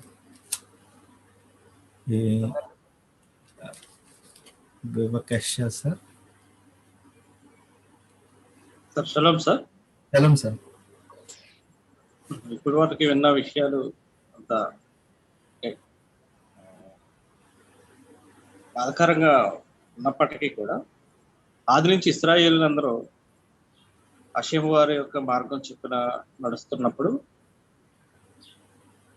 వారిలో అనేకమైనటువంటి అంటే ఇబ్బందులు ఎదుర్కోవటం, అంటే ఇంకా మేము చనిపోతాం అన్న సందర్భాల్లో కూడా హషేము వారు వారికి అండగా ఉండి వాళ్ళు కాపాడటం ఇప్పటి వరకు జరుగుతున్నటువంటి విషయమే. ఇక ముందు కూడా అదే జరుగుతుంది, జరగబోతుంది. ఎందుకంటే అది చరిత్ర చూసాం. ఎందుకంటే నీతిమంతులు చిగురు అనేది ఎల్లప్పుడూ కూడా చిగురించబడతా ఉంటుంది. అంటే ఈ పరిణామాలు అనీతిమంతులని ఏదన్నా శిక్షించడానికి జరుగుతున్న పరిణామాలుగా కూడా మనం భావించవచ్చా సార్? అదే సార్. చలో సార్. ఖచ్చితంగా సార్. అంటే ఆ లెక్కలు మనకి తెలియవు, కానీ పెద్దలు చెప్పింది ఏంటంటే లెక్కలు ఇప్పుడు ఏది దేని వల్ల వచ్చింది అనేది మనకు తెలియదు. కానీ హషేము గారు అన్ని కోణాల్లో ఆలోచించి ఈ పరిస్థితిని తేవటం వల్ల అనేక మందికి నీతిమంతులుగా ఉన్న వాళ్ళకి ఒకవేళ శిక్ష పడటానికి వీలుగా, నీతిమంతులుగా ఉన్నవారు ఒకవేళ వాళ్ళని డైరెక్షన్ మార్చాలి, దేవాలయం కట్టబడాలి అనే ఉద్దేశానికి తేవాలి. కాబట్టి ఏమో మనకి తెలియదు, అంటే ఆయన లెక్కలు మనకు తెలియదు. కానీ పెద్దలు చెప్పినట్లుగా డెఫినెట్ గా అది జరగవలసి ఉంది, జరుగుతుంది. అప్పుడు మనం రాబోయే కాలంలో డెఫినెట్ గా చూస్తాం పరిణామాలు. అంటే కొన్ని ఇబ్బందులు కలుగుతాయి డెఫినెట్ గా, తోరా ప్రకారంగా. అంటే తోరాకి కూడా కొన్ని ఇబ్బందులు కలుగుతాయి, ఆర్థడాక్స్ జోడాయిజానికి కొంత ఇబ్బందులు కలుగుతాయి. కానీ వాళ్ళు కూడా ఒక్కసారి నిద్రపోతున్న పరిస్థితి నుంచి మేలుకొని ఇప్పుడు గట్టిగా నిలబడగలిగే ఆ పరిస్థితికి వస్తారు ఇలాంటి పరిస్థితులు జరుగుతున్నప్పుడు. కాబట్టి డెఫినెట్ గా అన్ని కోణాల్లో ఆలోచించే హషేమ్ గారు దీన్ని తీసుకొస్తున్నారని అనుకుంటున్నాను. అంటే రాబోయే కాలంలో అనేక జరుగుతాయని యోల్ షవార్ట్జ్ గారు కూడా చెప్పారు జోహార్లో చెప్పబడిన విషయాలని. కాబట్టి అనేక విషయాలు జరుగుతాయి. ఇంకా చెప్పాలంటే రాబోయే కాలంలో ఇస్రాయిల్లో ఇప్పుడున్న వాళ్ళల్లో 70% చనిపోవటం కూడా జరుగుద్ది.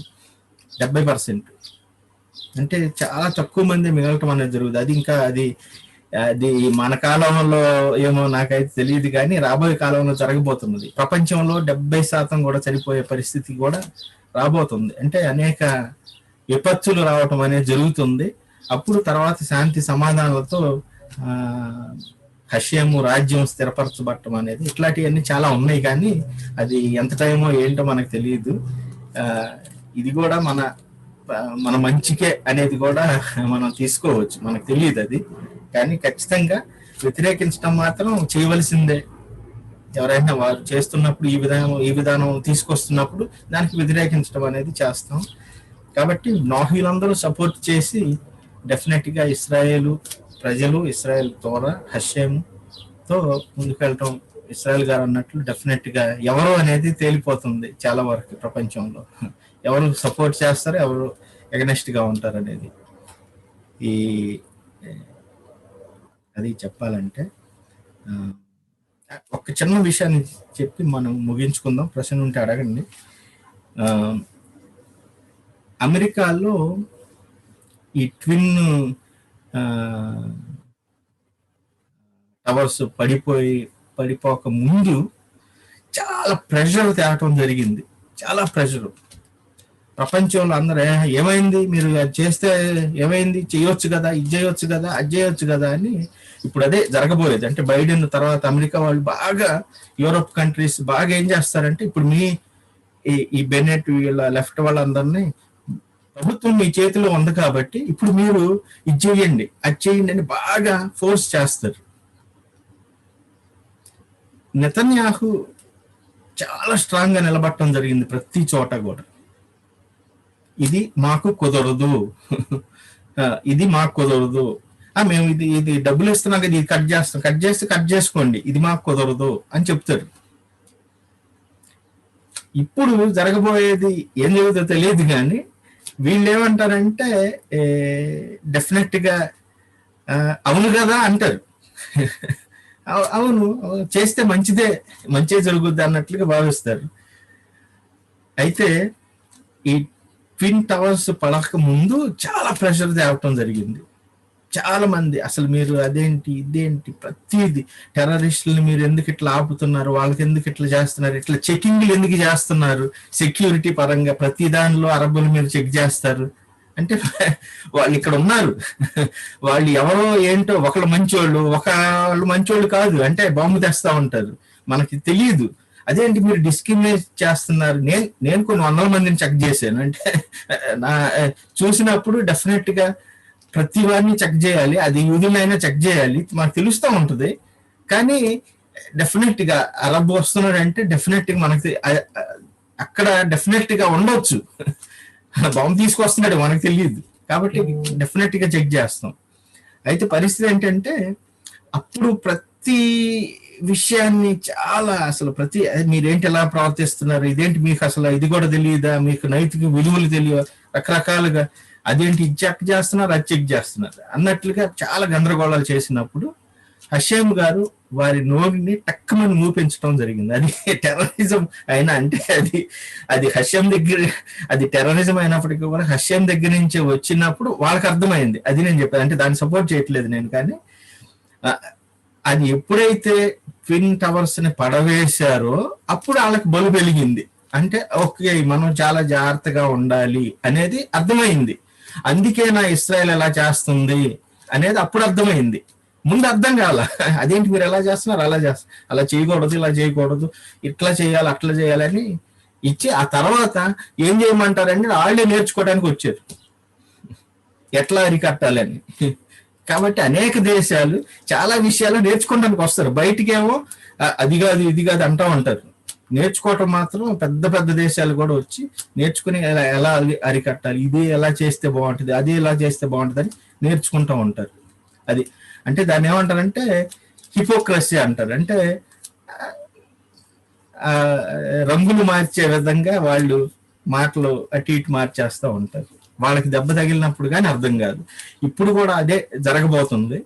అంటే ఖచ్చితంగా ఏదో ఒకటి రాంగ్ స్టెప్ వేస్తారు అందరూ కలిసి, ఒక పెద్ద దెబ్బ పడుద్ది. అప్పుడు ప్రపంచం అంతా ఇది కాదు కదా అనేది అర్థమవుతుంది, ఇలా చేయకూడదు అనేది అర్థమవుతుంది. అట్లా ఒక్కొక్క హషేమ్ గారు ఒకవేళ నేర్పించడానికి ఈ కార్యక్రమం తలపెట్టారు అని మనకైతే తెలియదు, కానీ డెఫినెట్ గా మనం వేచి చూద్దాం. మాణిక్రావు గారు. Sir shalom sir. Shalom sir. Sir అంటే నేను అడగాల్సింది ఏంటంటే, యెరూషలేం కంట్రీ అనేది ప్రపంచంలో అతి చిన్న దేశం కదా సార్. ఇస్రాయల్ దేశం, ఇస్రాయల్ కంట్రీ. అవును సార్, ఇస్రాయల్ దేశం. ఓకే సార్, ఇస్రాయల్ దేశం. ఇంత చిన్న దేశం మీద ప్రపంచంలోనే శాసించే అతిపెద్ద దేశంగా భావిస్తున్నది అమెరికా, తర్వాత ఇండియా, చైనా. అయితే ప్రపంచం మొత్తం కూడా వీటి వైపు చూడకుండా ప్రతిసారి అతి చిన్న దేశం అయినటువంటి ఇస్రాయెల్ దేశంలో అతి ప్రాముఖ్యంగా యెరూషలేం మీద ఎక్కువగా దృష్టి పెట్టి చూడటం జరుగుతుంది. దానిని అభివృద్ధి అయితేనేమో సహించలేకపోతా ఉంటారు, లేదా ఎక్కువసార్లు యుద్ధం చేయడం. అంటే నేను చదివిన ఒక ఆర్టికల్లో సార్, మొత్తం టోటల్గా యెరూషలేము ప్రారంభమైన దగ్గర నుంచి 250 సార్లు యుద్ధం జరిగిందని ఒక ఆర్టికల్ రాశారు సార్. అది నిజమో అవ్వద్దు నాకు తెలియదు. అయితే మొన్న గాజాలో యుద్ధం జరగక ముందు ఇజ్రాయెల్ దేశం వారికి కరోనా వైరస్కి వ్యాక్సిన్ చాలా ఇవ్వడం జరిగింది సార్.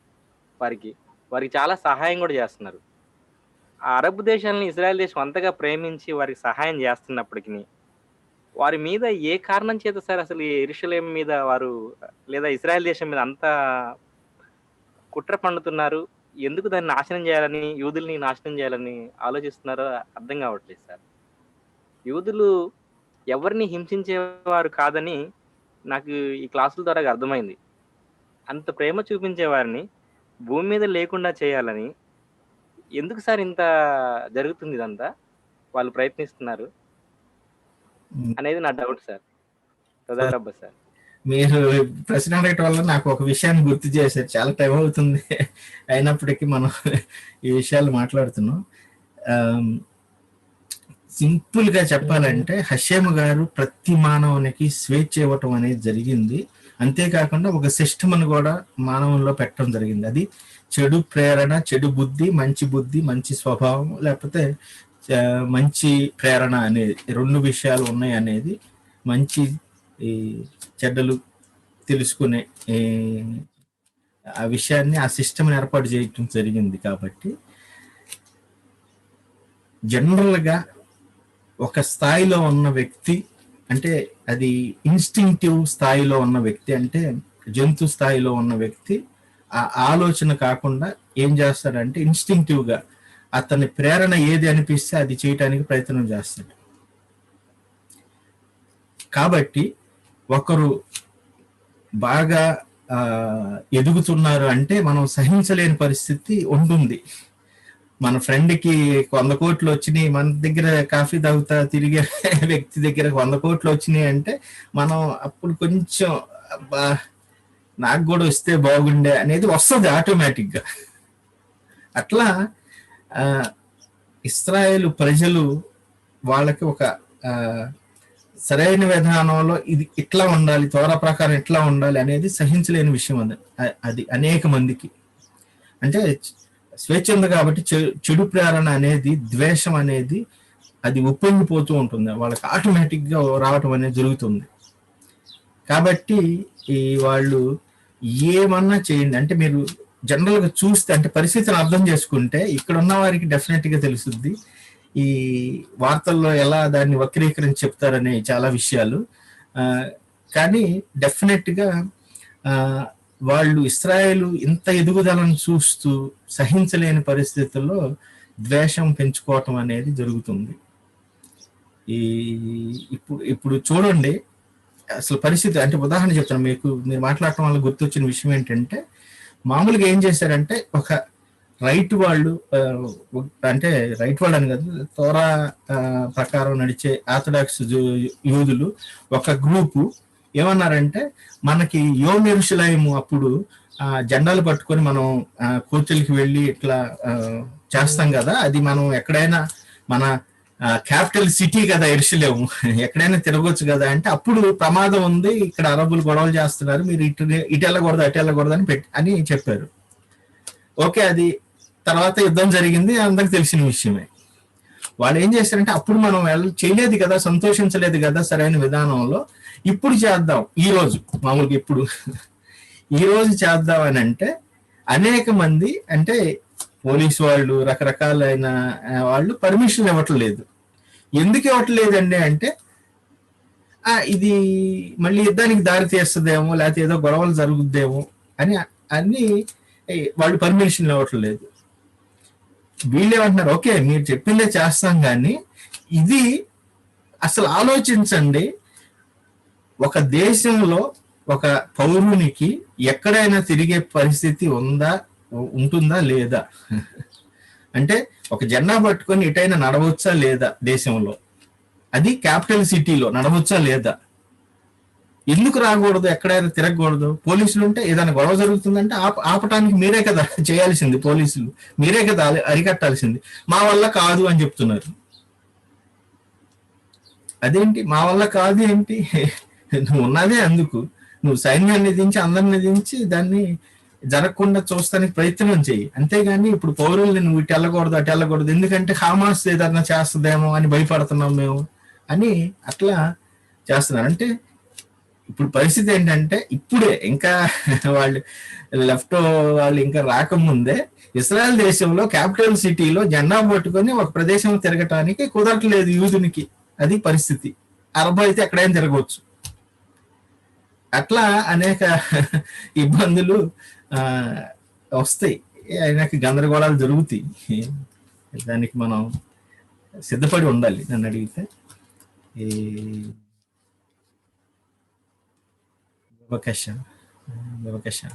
యాకోబ్ గారు. చాలా సార్, అంటే అది పోలాం అది ప్రపంచ దిద్దుబాటు అని అనుకోవచ్చు అని భావిస్తున్నాం.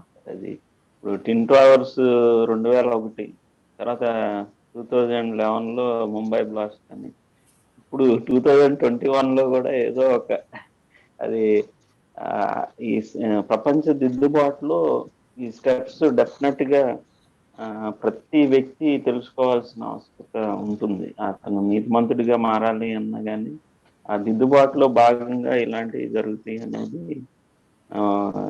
చాలా స్పష్టంగా అయితే మనకి కళ్ళ ముందే కనిపిస్తుంది సార్. అది తిక్కును వలాము అని కూడా మనం అంటూ ఉంటాం. డెఫినెట్ గా అక్కడ ఉన్న ఆర్థడాక్స్ జూయిష్ పీపుల్ కి ఇబ్బంది కలుగుతుందంటే డెఫినెట్ గా అది ప్రపంచానికే ఇబ్బంది అనేది స్పష్టంగా అయితే కనపడుతుంది. త్వరని పట్టుకొని నిలబడే వారికి ఇబ్బంది అంటే హషం గారు దాన్ని డెఫినెట్ గా సహాయం చేసి 2 ఓట్ల లేకపోతే 2 సీట్ల విధానం డెఫినెట్ గా అది వీగిపోతుంది. నాకు తెలిసి అది ఆ కొయిలేషన్ ఉండి నడమంతరపు సిరి అన్నట్టు 2 రోజులు కూడా అది ఇంత వ్యవస్థ ఇంత అస్తవ్యస్తం అయ్యే అల్లకల్లోలం అయ్యే పరిస్థితి ఉందంటే డెఫినెట్ గా అది ఒక 2 రోజులు 3 రోజులు, ఒక వారం 10 రోజుల్లోనే ఇలాంటివన్నీ మళ్ళీ సరిదిద్దుకొని మళ్ళీ స్పష్టమైన స్థిరమైన ప్రభుత్వాలు లేకపోతే ప్రపంచ శాంతికి సోపానాలు అవ్వాలని ఆకాంక్షిస్తున్నాం. సోదరబ్బా సింధు గారు అవకాశం.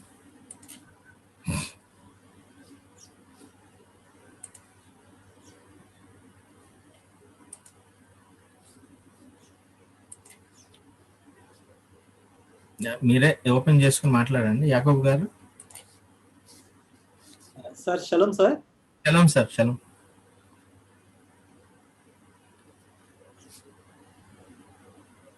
సార్. షలోం అండి. షలోం సార్, వినపడుతుంది, మాట్లాడండి సార్. ఇప్పుడు ఇజ్రాయేలీలు హషేం వారి దృష్టికి దోషులుగా కనిపించిన ప్రతిసారి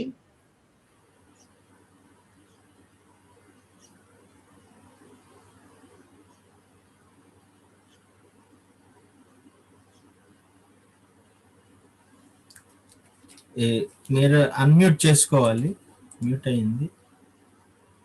సార్, ఇజ్రాయేలీలు హషేం వారి దృష్టికి దోషులుగా కనిపించిన ప్రతిసారి వారిని ఇతరులకి అప్పగించినట్టుగా ఇప్పుడు అలా దానిని ఏమైనా భావించచ్చా? ఒకవేళ అదే ఉద్దేశం అయితే ఇజ్రాయేలీలు ఇప్పుడు ఏమన్నా ఇంకా హషేం దృష్టికి అంత నీతిమంతులుగా కనిపించకపోవడం వల్ల ఇది జరుగుతుందని భావించవచ్చు అంటారా సార్?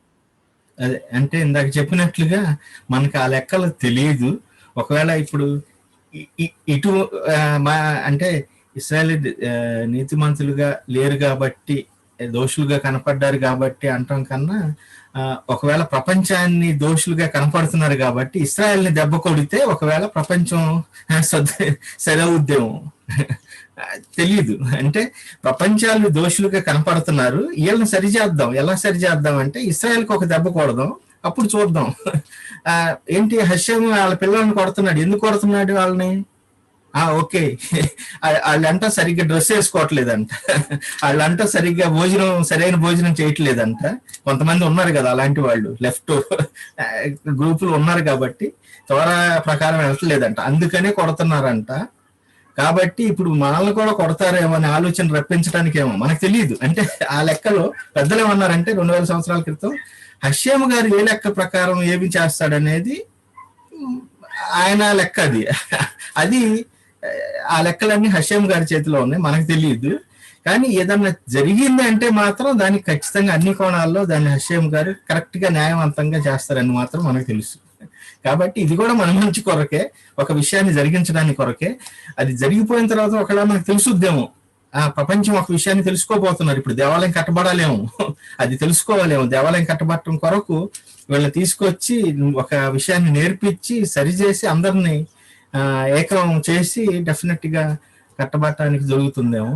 ఆ లెక్కలు మనకు తెలియదు, కానీ ఏదైనా అనుకోవచ్చు. అంటే హషేము గారు మనకి పెద్దల ద్వారా ఒకవేళ తెలియజేస్తే ఇదిగో ఇది ఎందుకు వచ్చింది అనే తెలియజేస్తే అప్పుడు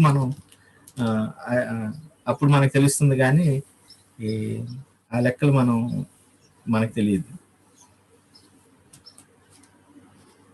తొదరబ్బా సార్, తొదరబ్బా.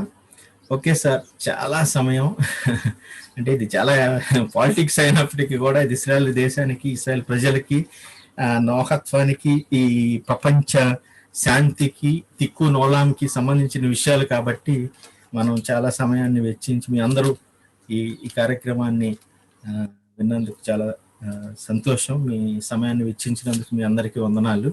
మళ్ళీ మనం నెక్స్ట్ వీక్ డెఫినెట్గా మీ ప్రశ్నల నుండి పంపించండి, వాటికి ఈ రబ్బీ గారు జవాబు తీసుకొస్తారు. మళ్ళీ కలుద్దాం. తొదరబ్బా, షబాత్ షాలోమ్. తొదరబ్బా ఇస్రాయల్ గారు. సార్ ఒక్క మాట సార్, అంటే నిజంగా చెప్పండి సార్. ప్రస్తుతం జరుగుతున్న పరిస్థితులు మేబీ రహీమి అవిహాయ్ గారు ఎన్ని కంట్రీస్ తో ఇలా మాట్లాడుతున్నారో, వాళ్ళందరికీ అవగాహన రప్పిస్తున్నారో మాకైతే తెలియదు. మేబీ యూట్యూబ్ లో కనబడుతున్నారు చాలా కంట్రీస్ తో. అయితే మొట్టమొదటిగా హషీం గారికి వందనం సార్. తర్వాత మీకు చాలా రుణపడి ఉన్నాం సార్, ఎందుకంటే ఈ విషయాలన్నీ ఒకవేళ తెలుస్తున్నప్పుడు ఓకే ఈ ప్రపంచం ఏ వైపు వెళ్తుంది, లేదా మా దిశానిర్దేశం ఏ విధంగా ఉండాలనేది మాకు అట్లీస్ట్ అర్థమవుతుంది సార్. లేనప్పుడు వీటి మీద ఎన్నో పిచ్చి పిచ్చి అవగాహనలో, ఏదో నెట్ లో ఒక ఆర్టికల్ చదవడం, లేకపోతే ఏదో యూట్యూబ్ లో వీడియో చూడడం, ఈ మధ్యలో అసలు ఏం జరుగుతుంది, లేదా హషీం గారు ఎలా తీసుకెళ్తున్నారు, ప్రపంచాన్ని ఏ వైపు తీసుకెళ్తున్నారు అనే విషయంలో ఎంతో కన్ఫ్యూజన్ లేదు సార్. ఇది పాలిటిక్స్ తో జరిగిన విషయం, పాలిటిక్స్ డిస్కషన్ కాదు, కానీ అసలు ప్రపంచం యొక్క దిశానిర్దేశం ఎలా ఉందనే క్లాస్ సార్. ఈ ప్లాట్ఫామ్ ని ఇచ్చినందుకు చాలా చాలా చాలా వందనాలు సార్. తొందరబ్బా సార్. అది ఊహించని పరిస్థితుల్లో సడన్ గా ఇంత గొప్ప రబ్బీ గారు, అంటే దానిలో ఆరితేరిన రబ్బీ గారు, నిపుణులు మన క్లాస్కి రావటం అనేది నేను ఎక్స్పెక్ట్ చేయలేదు. అది అసలు నేను చేసింది కూడా ఏమీ లేదు. ఒక్క మెసేజ్ పెట్టాను, అంటే అంటే మా గ్రూపులో మా కమిటీలో మమ్మల్ని కొన్ని విషయాలు అడిగారు, అంటే మీ అభిప్రాయం ఏంటని. నేను దాన్ని మాకు వచ్చి ఈ క్లాస్ చెప్పండి అన్న తర్వాత వెంటనే ఆయన రావటం జరిగింది. ఇక అప్పటి నుంచి మనకి పదే ఆయనే ఎప్పుడు క్లాస్ అంటూ ఉంటారు, ఎప్పుడు పెడదాం అని. కాబట్టి మనకి టెక్నికల్ ప్రాబ్లమ్స్ కొన్ని, ఇప్పుడు ఈ రోజు క్లాసు కొంచెం సెట్ అయిందని అనుకుంటున్నా. అంటే రహీమి గారికి కూడా బాగానే అది సెట్ అయింది కాబట్టి మనం దాన్ని అలా తీసుకెళ్ళడానికి ప్రయత్నం చేద్దాం. మీకు మరి ముఖ్యంగా ట్రాన్స్లేషన్ చేసినందుకు అది చాలా విషయాలు రాసి చెప్పాలంటే నా వల్ల డెఫినెట్ గా కాదు, కాబట్టి మీరు చాలా వందనాలు. తొదరబ్బా అందరికి.